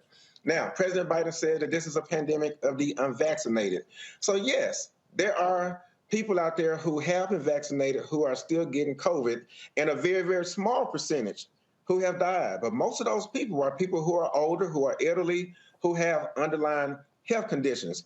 We told y'all in the beginning that the Pfizer and Moderna had about a 95% efficacious rate, which typically means if you got 100 people, it's possible that 5 of those persons can still get COVID. We have always known that you can still get COVID. The goal is for COVID not to get you. I don't know anybody, and I'm sure some, I don't know anybody under the age of 50 who has been vaccinated who has died. But plenty of us know people under the age of 50 who have not been vaccinated who have died. And if they have not died, a lot of them are stuck on a ventilator for a couple months. A lot of them are stuck waiting on a heart transplant just to be able to have a chance to be able to have livelihood. And there's a difference between having life and actually living. So when we talk about the pandemic of the unvaccinated, the initial goal was for us to try to get at least 7% of Americans to be vaccinated to try to develop some sense of herd immunity. Where are we right now? As Roland said, we're only at 54%. And we've been in this for quite some time. And we made this political in the beginning when we shouldn't have. But when the last time y'all known anybody who's been diagnosed with Ebola? That's an excellent point. Now, I gotta put this in because see, again, on this show we deal with facts. Right. This is the economic statement that Moderna released from Q2. Q2 total revenue was $4.4 billion. Net income was $2.8 billion. Okay. Now, let me go to this Forbes story. This is what the story says. The Moderna stock price went up 325%. Now, this writer, this is what he said. In November 2020, I estimated that its COVID-19 vaccine, now branded Spikevax, could add as much as $35 billion to Moderna's revenues. Stock went up from $98 to $416. So, when you're talking about the value of a company, Faraji, we have to properly explain to people what that means. Because first of all, half of Americans aren't even in the stock market. Okay? So when you mention that 2 billion, or 21 billion, that has to be put in perspective because that's the valuation of the company. The stock price, the reason the stock price has gone from $98 to $416 because people who are buying stock are saying, okay, we think this COVID thing is going to be around for some time, so therefore this company is going to continue to see profits increase, so I'm going to buy stock in this company, and that's what the stock has gone from $98 to $416. So that's what you're seeing there. Now, if what Dr. Turner said actually happens, if more people actually get vaccinated and you create that herd immunity, then you are not going to see these projections that we're going to be in this wilderness for several years. And so you know what's going to happen? That stock price is going to go down because the projection of 35, 50, or 100 billion over the next several years is not going to happen because you're not going to need that many vaccines. So what the people who are buying the stock are banking on, they're actually banking on the unvaccinated people, not getting vaccinated, which means we're going to have to see more vaccines, one. Two, more variants created. So guess what happens when you create more variants? Booster shots. So you have the Delta variant, you got the Lambda variant, you got the Mute variant. So the health people like Dr. Turner are trying to stop that from happening so we're not going to see multiple variants which require multiple vaccines, multiple boosters. And so the people sitting at home have to understand how they are projecting. So yes, the valuation, Moderna today, their company valuation is more today than it was in the last quarter in 2020, primarily because of what is happening with the vaccine and the need for more vaccines and the fact that 54% of the country is fully vaccinated, but that still doesn't matter because if you have people who continue not to be vaccinated and more variants are created, it's going to require more shots and continue, and they're going to keep pumping those things out. So those who don't want to get vaccinated, who are complaining about Moderna and the money they're making and Pfizer making the money they're making, they're contributing to that. That's right. Self-fulfilled prophecy right there.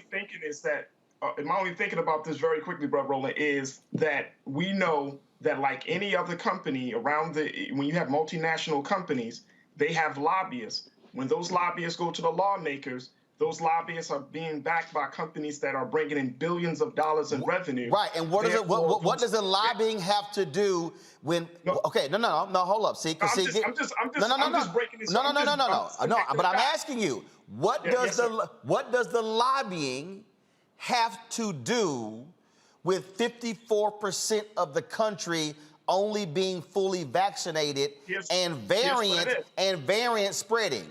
What does it have to do with it? Here's what it is. The lobbyists are going to lawmakers that are going to push for certain things to be done on behalf of the companies. No! They're pushing for this because there are people like Dr. Turner who are literally quitting hospitals and nurses. They're pushing for it. Pull the graphic up because 677,000 people have died. 41.4 million in America have been infected. That's what's going on.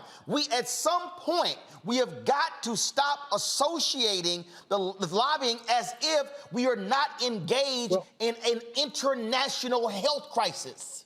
Well, Roland, if I Roland, just interject for a second. Yeah, just right quick, on the international piece, I think you put it where it need to be put. All these things are operating at the same time. We saw the report, or we saw yesterday, Tedros Adhanom, who is the head of the World Health Organization, called for a moratorium on booster shots because most of the world, certainly the continent he's from, Africa, haven't gotten their first shots. And so, to one of the things you're talking about, Faraji, I think, when you have an international lobby, the EU, for example, has purchased X number of shots. We saw the story last week from South Africa where Johnson & Johnson sent shots from Johannesburg to the EU when the South Africans haven't been vaccinated yet, and their excuse was the EU already paid for them. There's a lot going on, and so while even just at half the people in this country have 2 shots, the fact of the matter is no one in the world is safe until everybody gets it. So while you have anti-vaxxers, you have folks who have alternate reasons they're not taking the vaccine here in the United States, you have a world that is largely unvaccinated, and you have multinational corporations who are engaged in what Naomi Klein and others call disaster capitalism. So to your point, Roland, they're going to make a profit, but they are not coming in with clean hands for this reason. And I'm not saying you shouldn't take the vaccine. I got my vaccine because all these things can be happening at the same time. The proprietary nature of the intellectual property that went into those vaccines, Moderna is not cooperating with Johnson & Johnson, neither one of them cooperating with Pfizer.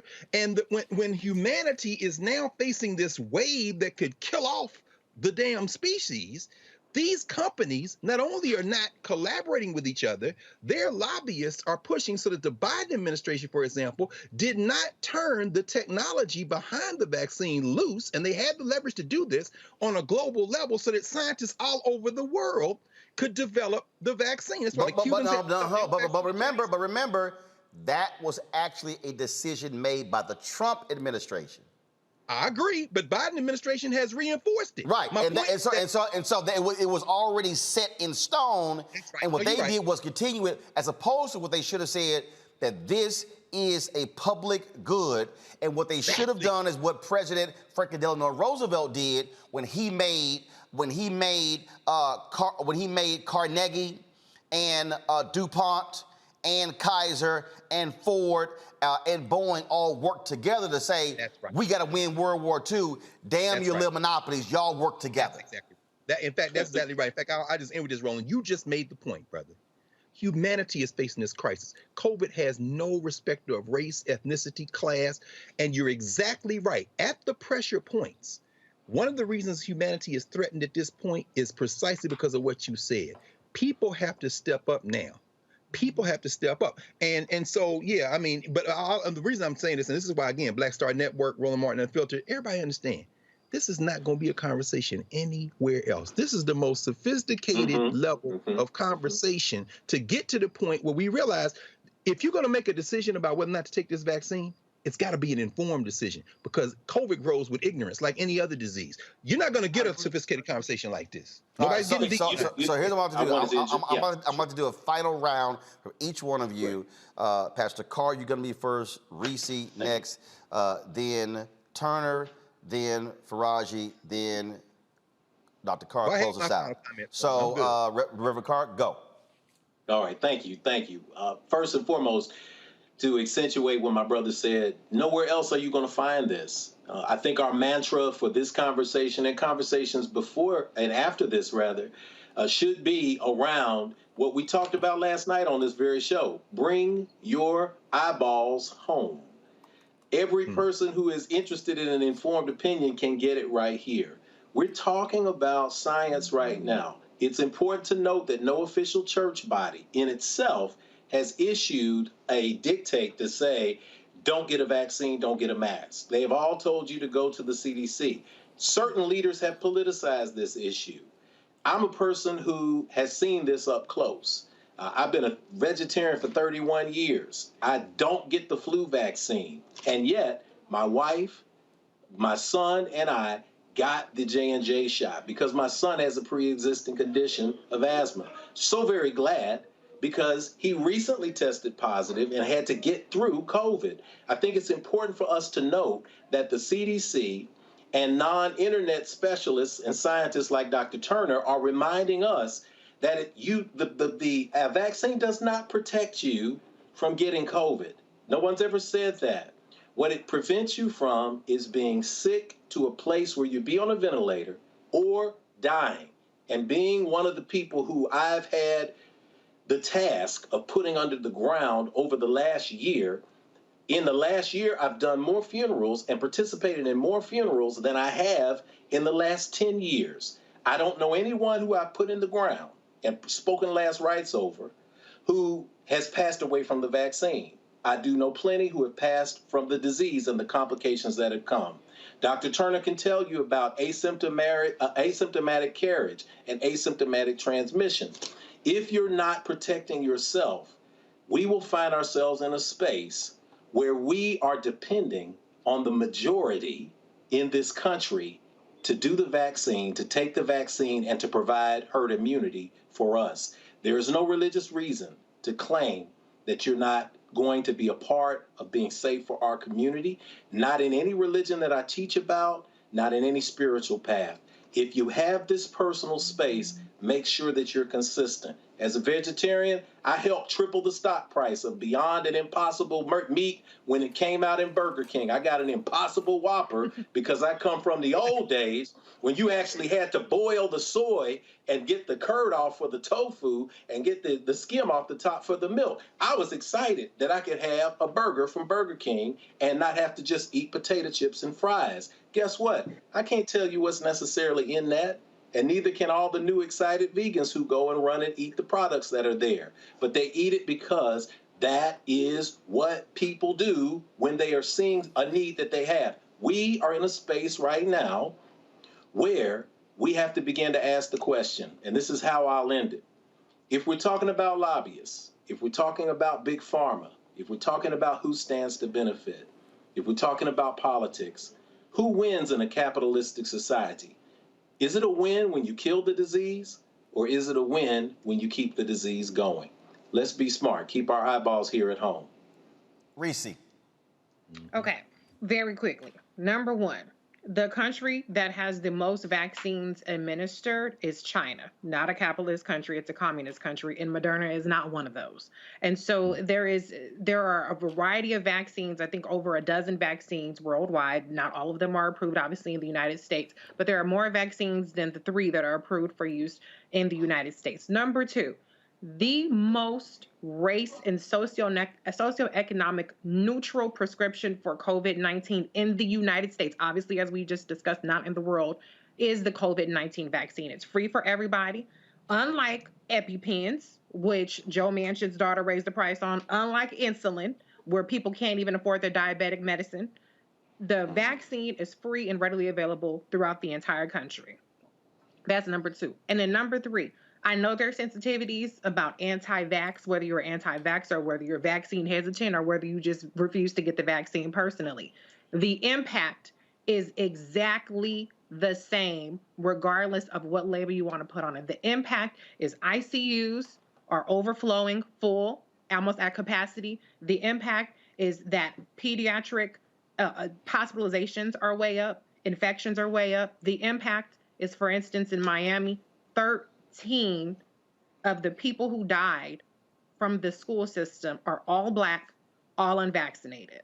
That's the impact. It does not matter what label you put on not getting the vaccine.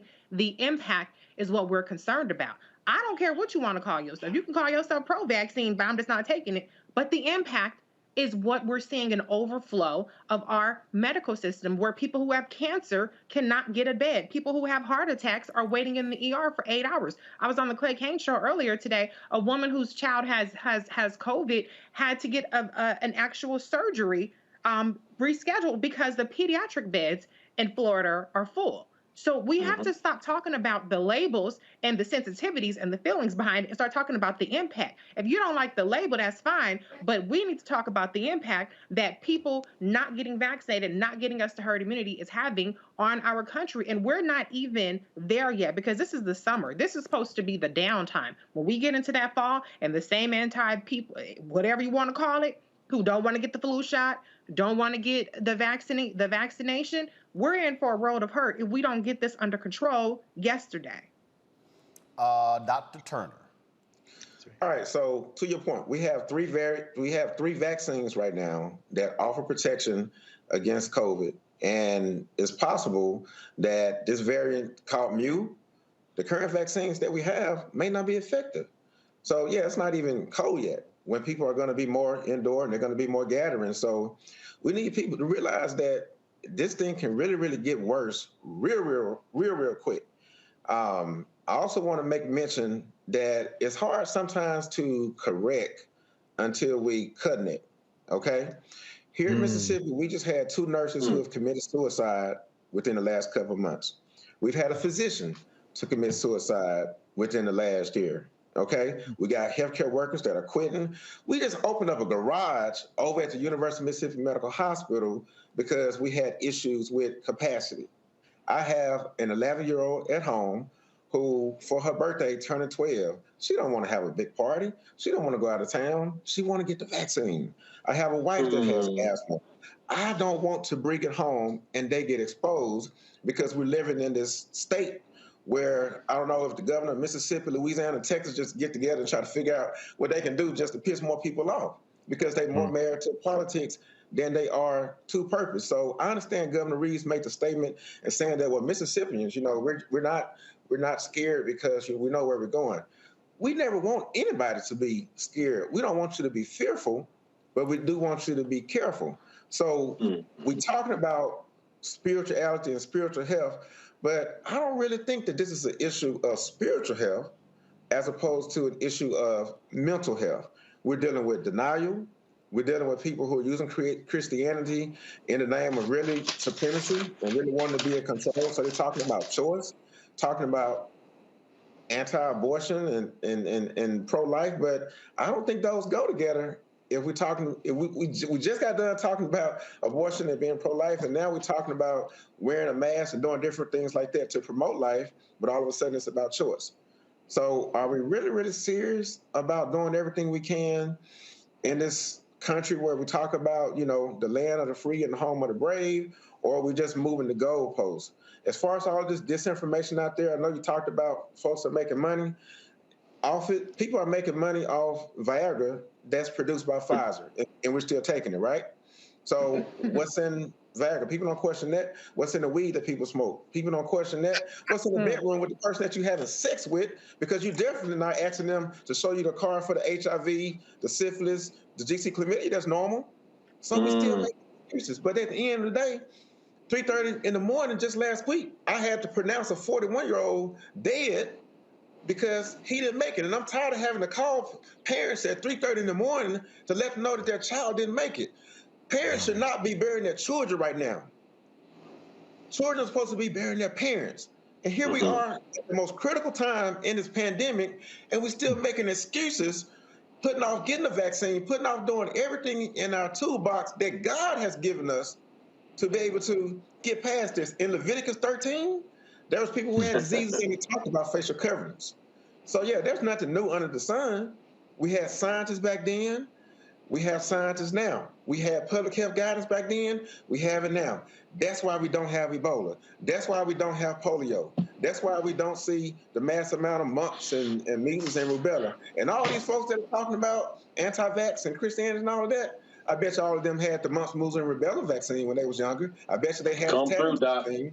So let's stop talking about religion, because it's not about spirituality. It's not about religion. It's about making excuses because you have an issue with control and you have yet to look in the mirror and realize that you are more married to politics than you are to purpose. In America, we're supposed to be about selfless. We're supposed to be about altruism. We're supposed to be about all of these things. In reality, it's just about self.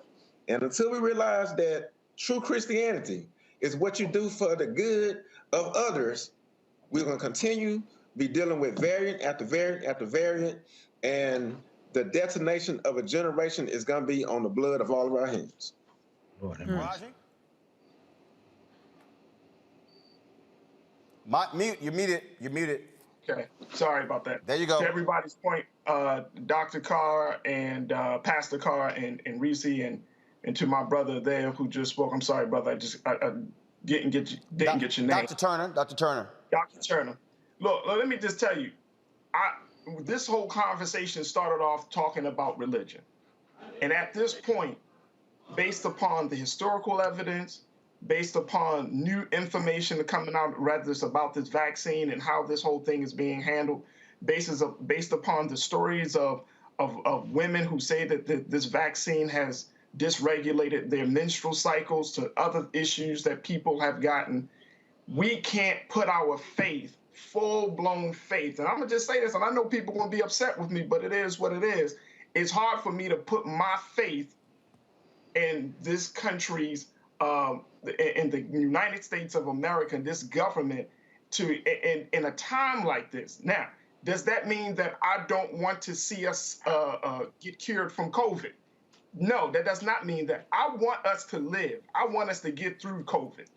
I really do. But I also don't want us to get so wrapped up in whatever the narrative that is currently out there to the point that we're not even open to having much larger, much broader conversations about how we can make ourselves better.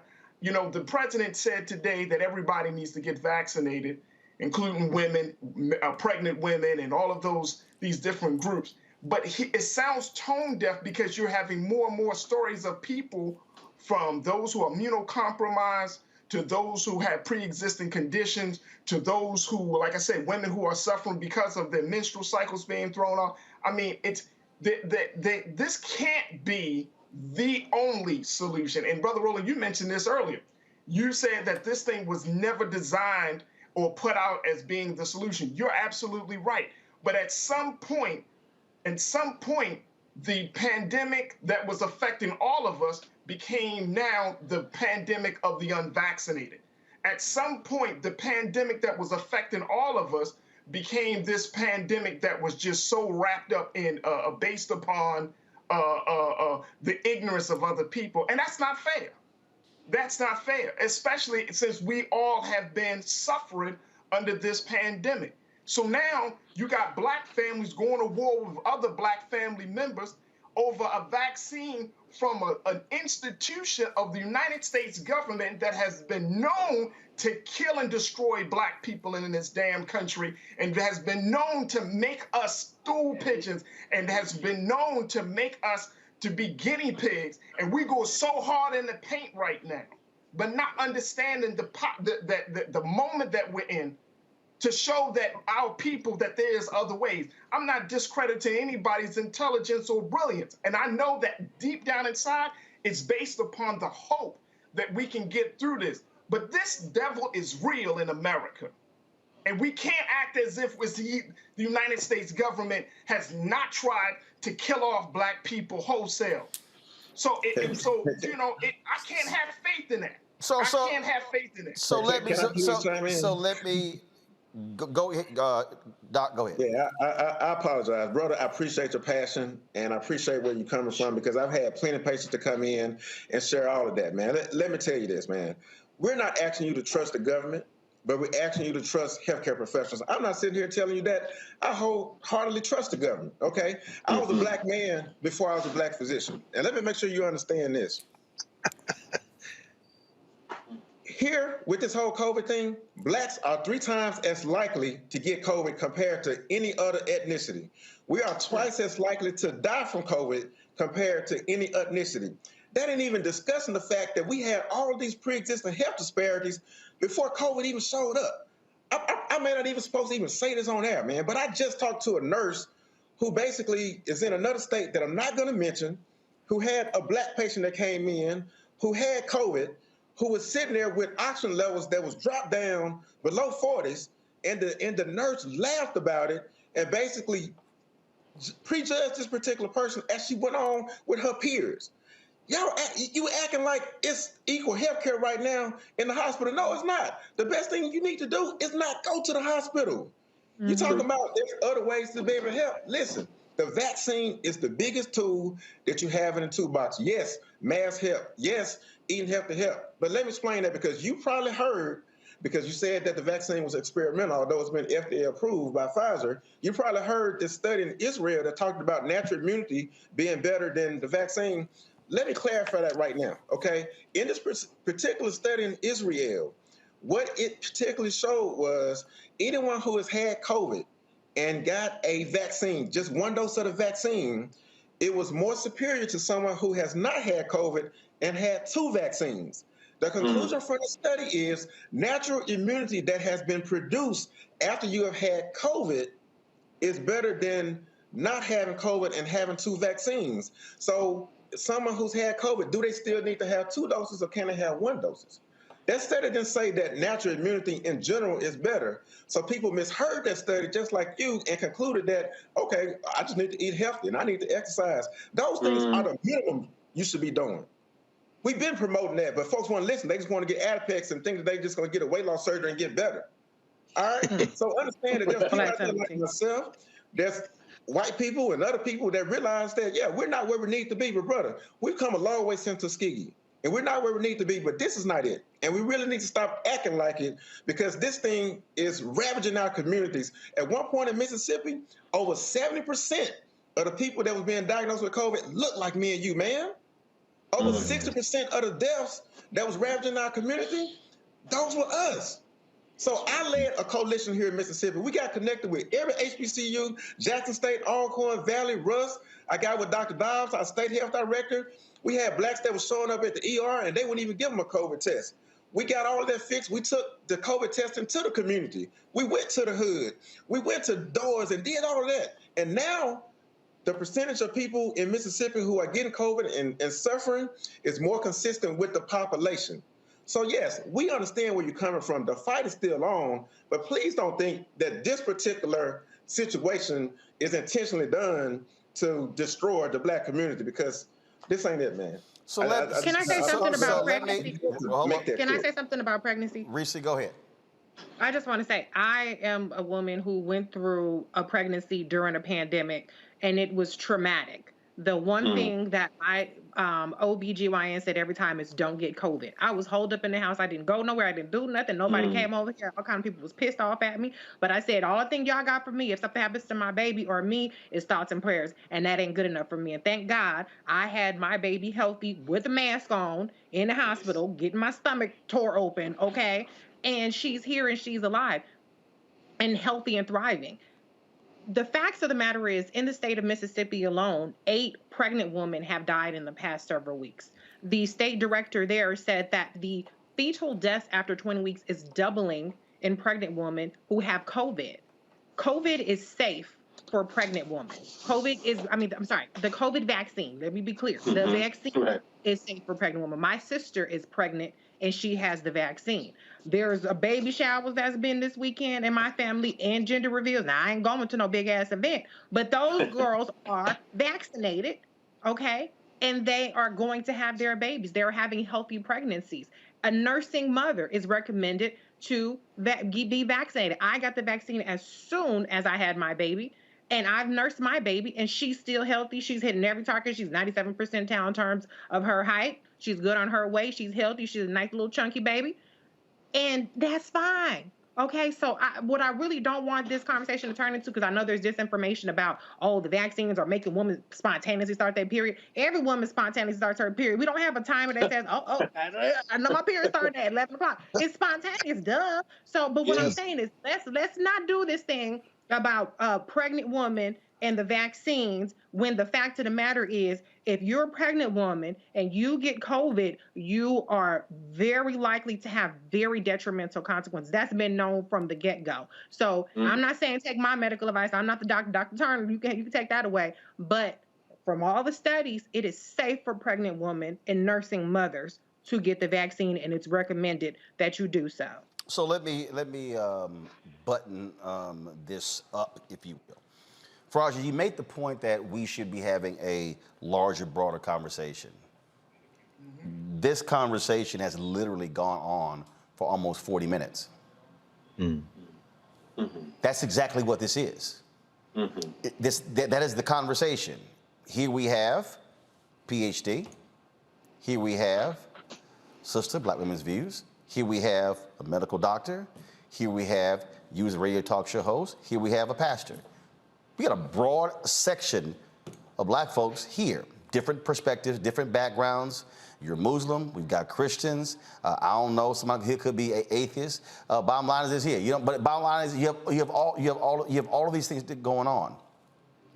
This has nothing to do with putting all of the trust into the federal government. No one's putting their trust into the federal government. Nope. But the reality is this here. We, from the beginning on this show, had said, we are going to put our trust in black doctors and scientists.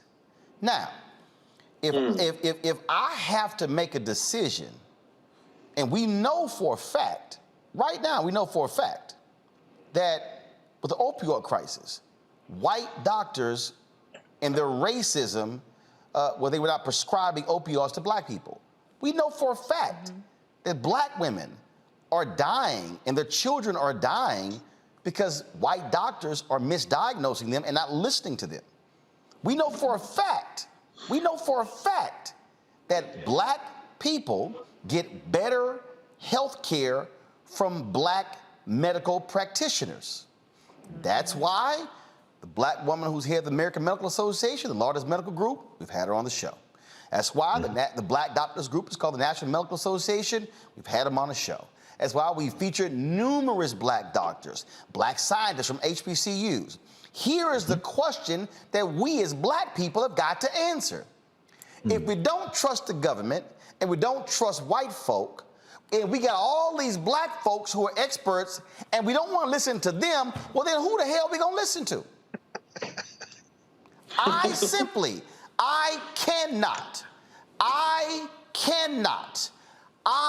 will not listen to people who are not trained in this area. It's not going to happen. I will not ask somebody to pray for me who don't know how to pray. I am not asking somebody who cannot cook to please fix me a meal. I am not going to ask somebody who don't know shit about lighting to install lighting in my studio. I am never, anybody watching me, we will never ask somebody who don't know a damn thing about cars on how to repair our car. Right. We are not going to go to a lawyer for a root canal. We're not going to go to a dentist to file a lawsuit. So we're now left at this point where we have to make a determination: who are we going to listen to? Where are we going to get our information from? And how are we going to distill the facts? Dr. Carter laid out the facts when it comes to that Israeli study. I've seen videos floating around of folks standing up talking about, I'm Dr. So-and-so, I got a PhD, but they have not treated anybody when it comes to COVID. What we're dealing with right now is literally our medical system is in dire straits. A veteran, white man in Texas, who had a particular pancreatic illness. Doctor said he's never lost a patient because of that illness. There were no ICU beds available in his city in a 60-mile radius, and that man died because the ICUs were filled up with people with COVID who were unvaccinated. That's a fact. So we're left with a decision. And here's the decision. The Bible is clear. You have free will. You have free will to make any decision that you want to make. That's right. But with that free will comes a consequence. And the reality is, we've seen numerous stories, and I've talked when I interviewed Jeffrey Osborne. Jeffrey Osborne's manager, dead, COVID. Drummer, dead, COVID. Family member, dead from COVID. My head of security, black man, his best friend, would not get vaccinated. He tried everything. My head of security had to plan his best friend's funeral. All I'm saying is, at some point, the rubber's gonna meet the road, and we're gonna have to make some decisions, because here's the deal. And pastors would tell you, everybody wanna go to heaven, but you got to die to go to heaven. Okay? I'm saved. I'm not trying to meet Jesus early. Right. I'm not. I ain't got no problem saying I've had a fear of death since I was 15 years old. My grandfather died. Sometimes I might have a panic attack because, again, it happens. That's the reality of life. But one thing I'm not going to do, I'm no way in hell am I going to sit here and say, hey, let's do it early. Oh, I'm sitting here. I've lost 20 pounds since COVID.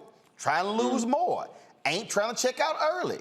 So if we, on one hand, are encouraging healthy lifestyles, if we're encouraging exercise, if we're encouraging, hell, we got folks out here right now prescribing vitamins and don't know what's in it. Let me say that again. For everybody watching me right now, yes, sir. You got folks telling you, take that vitamin D. You have no idea what's in that pill. Because you know what? Vitamins are not regulated by the Food and Drug Administration. It says it on the label. It says the Food and Drug Administration cannot certify what is on this label. So how is it that we have folk who will invest their time, energy, and money in vitamin regimens, but then say, I don't know what's in that vaccine. I don't know the side effects what's in that vaccine. Man, I've taken a pill and my urine looks gold. Yes, sir. Yes, sir. Come on through, Roland. So I just want us to understand that our role here is we are going to provide a significant amount of information, but what we are not going to do is entertain conspiracy theories, nor are we going to give people bad information, because the problem is this. Dr. Ebony Hilton said it. 1 out of every 421 black folk are passing away. The black life expectancy has decreased. We were already lower than white people. It has decreased due to COVID. We are not going to contribute to that actually decreasing further. And so what I want us to do is not to get caught up in, and I'm just being straight up. I'm being straight up. If every person who's sitting here concerned about the stock price and the valuation of Pfizer and Moderna, do understand Pfizer and Moderna, their valuation ain't as high as Exxon's. It's not as high as Apple's. It's not as high as Google's. So all of a sudden, now we're talking about, well, who's making money? You can't show me anything in America where somebody not making money. But what I can show you who's also making a whole bunch of money? Funeral homes. Funeral homes. Yes, sir. Yes, sir. Funeral homes are operating at profit margins at an all-time high. They're running COVID specials now, brother. If we want to talk about who's getting paid with COVID, those who are digging graves are working around the clock. I'm saying, let's stop the madness and let's ensure that our people of making sure that we're taking care of ourselves and getting healthy. And the last point, white folks taking the same vaccine. So guess what? This ain't about let's take out black people. Because you know what? My CFO from Chicago, when she went to get her shot, you know what she told me? She went to a Walmart on the south side of Chicago on, I think it's on 82nd Street. Black is 200 people in line. Yes, sir. 190 of them were white. Yes, she said, sir. I ain't never seen Yes, this sir. many white people at a Walmart on 82nd Street on the south side of Chicago ever. They were in line for that vaccine. So I just want us to understand what's going on here. And again, if you choose not to take the vaccine, that is your prerogative. But when I see these people who saying they won't get vaccinated and they won't wear a mask and they fighting mask mandates and they sitting here and won't social distance and they won't take any other precautions, they sitting here now angry with kids, what Governor Ron DeSantis is doing in Florida, what Governor Greg Abbott is doing in Texas, what the governor of Tennessee is doing, what the governor of South Carolina is doing, what the governor of Mississippi is doing, what the governor, what the governor of Arkansas says now he regrets signing the mask mandate. What all these governors are doing, guess what? That's where a lot of black folks live, and those Republican governors are doing all they can to keep it from happening. And so I want us to live. I want Faraji to be 70, 80, and 90, and 100. I want our kids. But I cannot sit here and allow stuff to go on when I'm seeing black kids, 18 and 20, when I'm seeing a 41-year-old black teacher in Texas who was afraid of the vaccine dead because she waited. I can't. And for somebody who's saying, man, you getting paid, show me where the Pfizer and the Moderna check is. Because guess what? It damn sure ain't hit the 5 bank accounts we got. No. I want us to live and thrive. And that's why this matters. Dr. Turner, Reverend Carr, I certainly appreciate both of you being with us. We had some other stories. I'm going to get to Megyn Kelly on tomorrow. I'm going to close this out. Faraji, Dr. Carr, as well as Reese, thank you for being on the panel as well. Folks, we are at right now, y'all can go to, no, don't go to my computer because it's going to show emails. But we are right now at 7,000 in 1 week. A week ago, we announced Black Star Network. We're at 7,048 total downloads. We need to be at 10,000 by tomorrow. We want to be at 50,000 downloads by December 1st. And folks, we want to build this. And I want everybody to understand, right now, let me just look at the number, because I need y'all to understand. So let me fully unpack this, black folks. For everybody who's watching, go back to my my 5-shot. Right now, we have 797,844 subscribers on YouTube. Right now, we have, allow me to pull it up, please. Right now, we have on Facebook, 1,320,022 followers. On Twitter, we have, give me 1 second here, 613,900 followers. On Instagram, we have, on Instagram, on Roland S. Martin, we have, where you at? 619,000 followers. So that's 1.2 million Instagram and Twitter combined, 1.3 million on the Facebook, that's 2.5 million, 800,000 that's on YouTube. Folks, you're talking about right there, that's 3.3 million. Not one of those platforms are black owned. Not one. YouTube, Twitter, Instagram, not black owned. Facebook, not black owned. Black Star Network, black owned. So every single one of you who's watching us right now, you need to be downloading the app. Come on now. Because I need y'all to understand, and let me unpack this. I'm not charging you for this, because here I need y'all to understand. Yes, are we making revenue right now from YouTube? Yes, but the revenue is actually down let me say this again. The revenue is down 50% from a high in 2020. Now, imagine if we are at 500,000. Imagine if we hit the YouTube number for Black Star Network having 800,000 downloads, or hit the Facebook number, 1.3 million. Now, we can now go to advertisers with a different conversation and actually make more than what YouTube is giving us, because YouTube gets 45% of the revenue, we get 55%. Black Star Network, we get 100% of the revenue. And so I'm trying to explain to y'all the business of the business and why we need for you to download the app. And I need y'all to understand, I have 6 shows teed up, but you also got to have the revenue to have the support staff and hire those people. We're trying to hire them right now. And so we're hiring them hoping that revenue comes in, because we have to actually build towards it. And so we want you to download the app right now. Y'all, it's on every platform.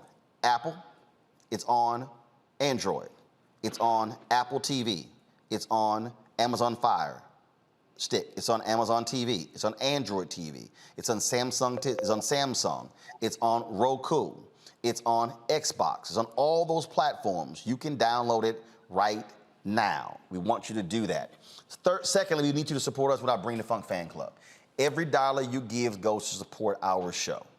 I was just in Nashville broadcasting there. I'll be back once a month. We're going to be in Atlanta on Tuesday. Right now, I'm trying to plan the broadcast from the Hampton University Classic taking place on September 18th. We're going to be at the Magic City Classic in Birmingham next month. We're going to be at the Bayou Classic in November. I would love for us to actually be at Black HBCU Homecoming every single week. Your dollars makes that possible. And so you can support us via Cash App, $RM Unfiltered. You can also support us paypal.me/RMartinUnfiltered, Venmo.com/RM Unfiltered. Zelle is Roland@RolandSMartin.com, Roland@RolandMartinUnfiltered.com. And so you can support us in all of those ways. And do understand, folks, when I say your dollars go to support this show, that's what we're talking about. We literally, right now, I am hopeful of unveiling our new studio early next week. Our set designer, a brother who is an Alpha brother, who's also an assistant professor at Howard University, who called, he in the email said he wanted to volunteer to build our set piece. We're going to be installing that tomorrow as well as this weekend. And so our additional lighting is being installed. All these things are happening. And every single vendor that we are used are African-American owned companies. They're not hard to find. We just simply chose to look. And so, and here's the deal. Look, reality is giving is down and dollars matter. We ask $50 each, $4.19 a month, 13 cents a day. And I want you to answer this question. With the information that we give you every single day on this show, it's literally costing you 13 cents a day. That's what it's costing you, 13 cents. If you gave $50, and if you said, I'm gonna give 10 now, 10 3 months from now, 10, 10, 10, that's fine. If you ain't got 10 right now, we've got people giving us $1, $5. We appreciate every single one of our donors, because we're building something here that's not just about me, it's not just about our panelists, but think about it. When we build this show and build a network, and we have 6, 8, 10, 12 shows, and we have 20, 30, 40, 50 staffers, and then we're supporting numerous other companies, that's called Black collective economics. So we are actually practicing what we've always preached. Everybody can say that. So folks, we appreciate it. Download Black Star Network. Please join our Bring the Funk fan club. I'll see you tomorrow right here.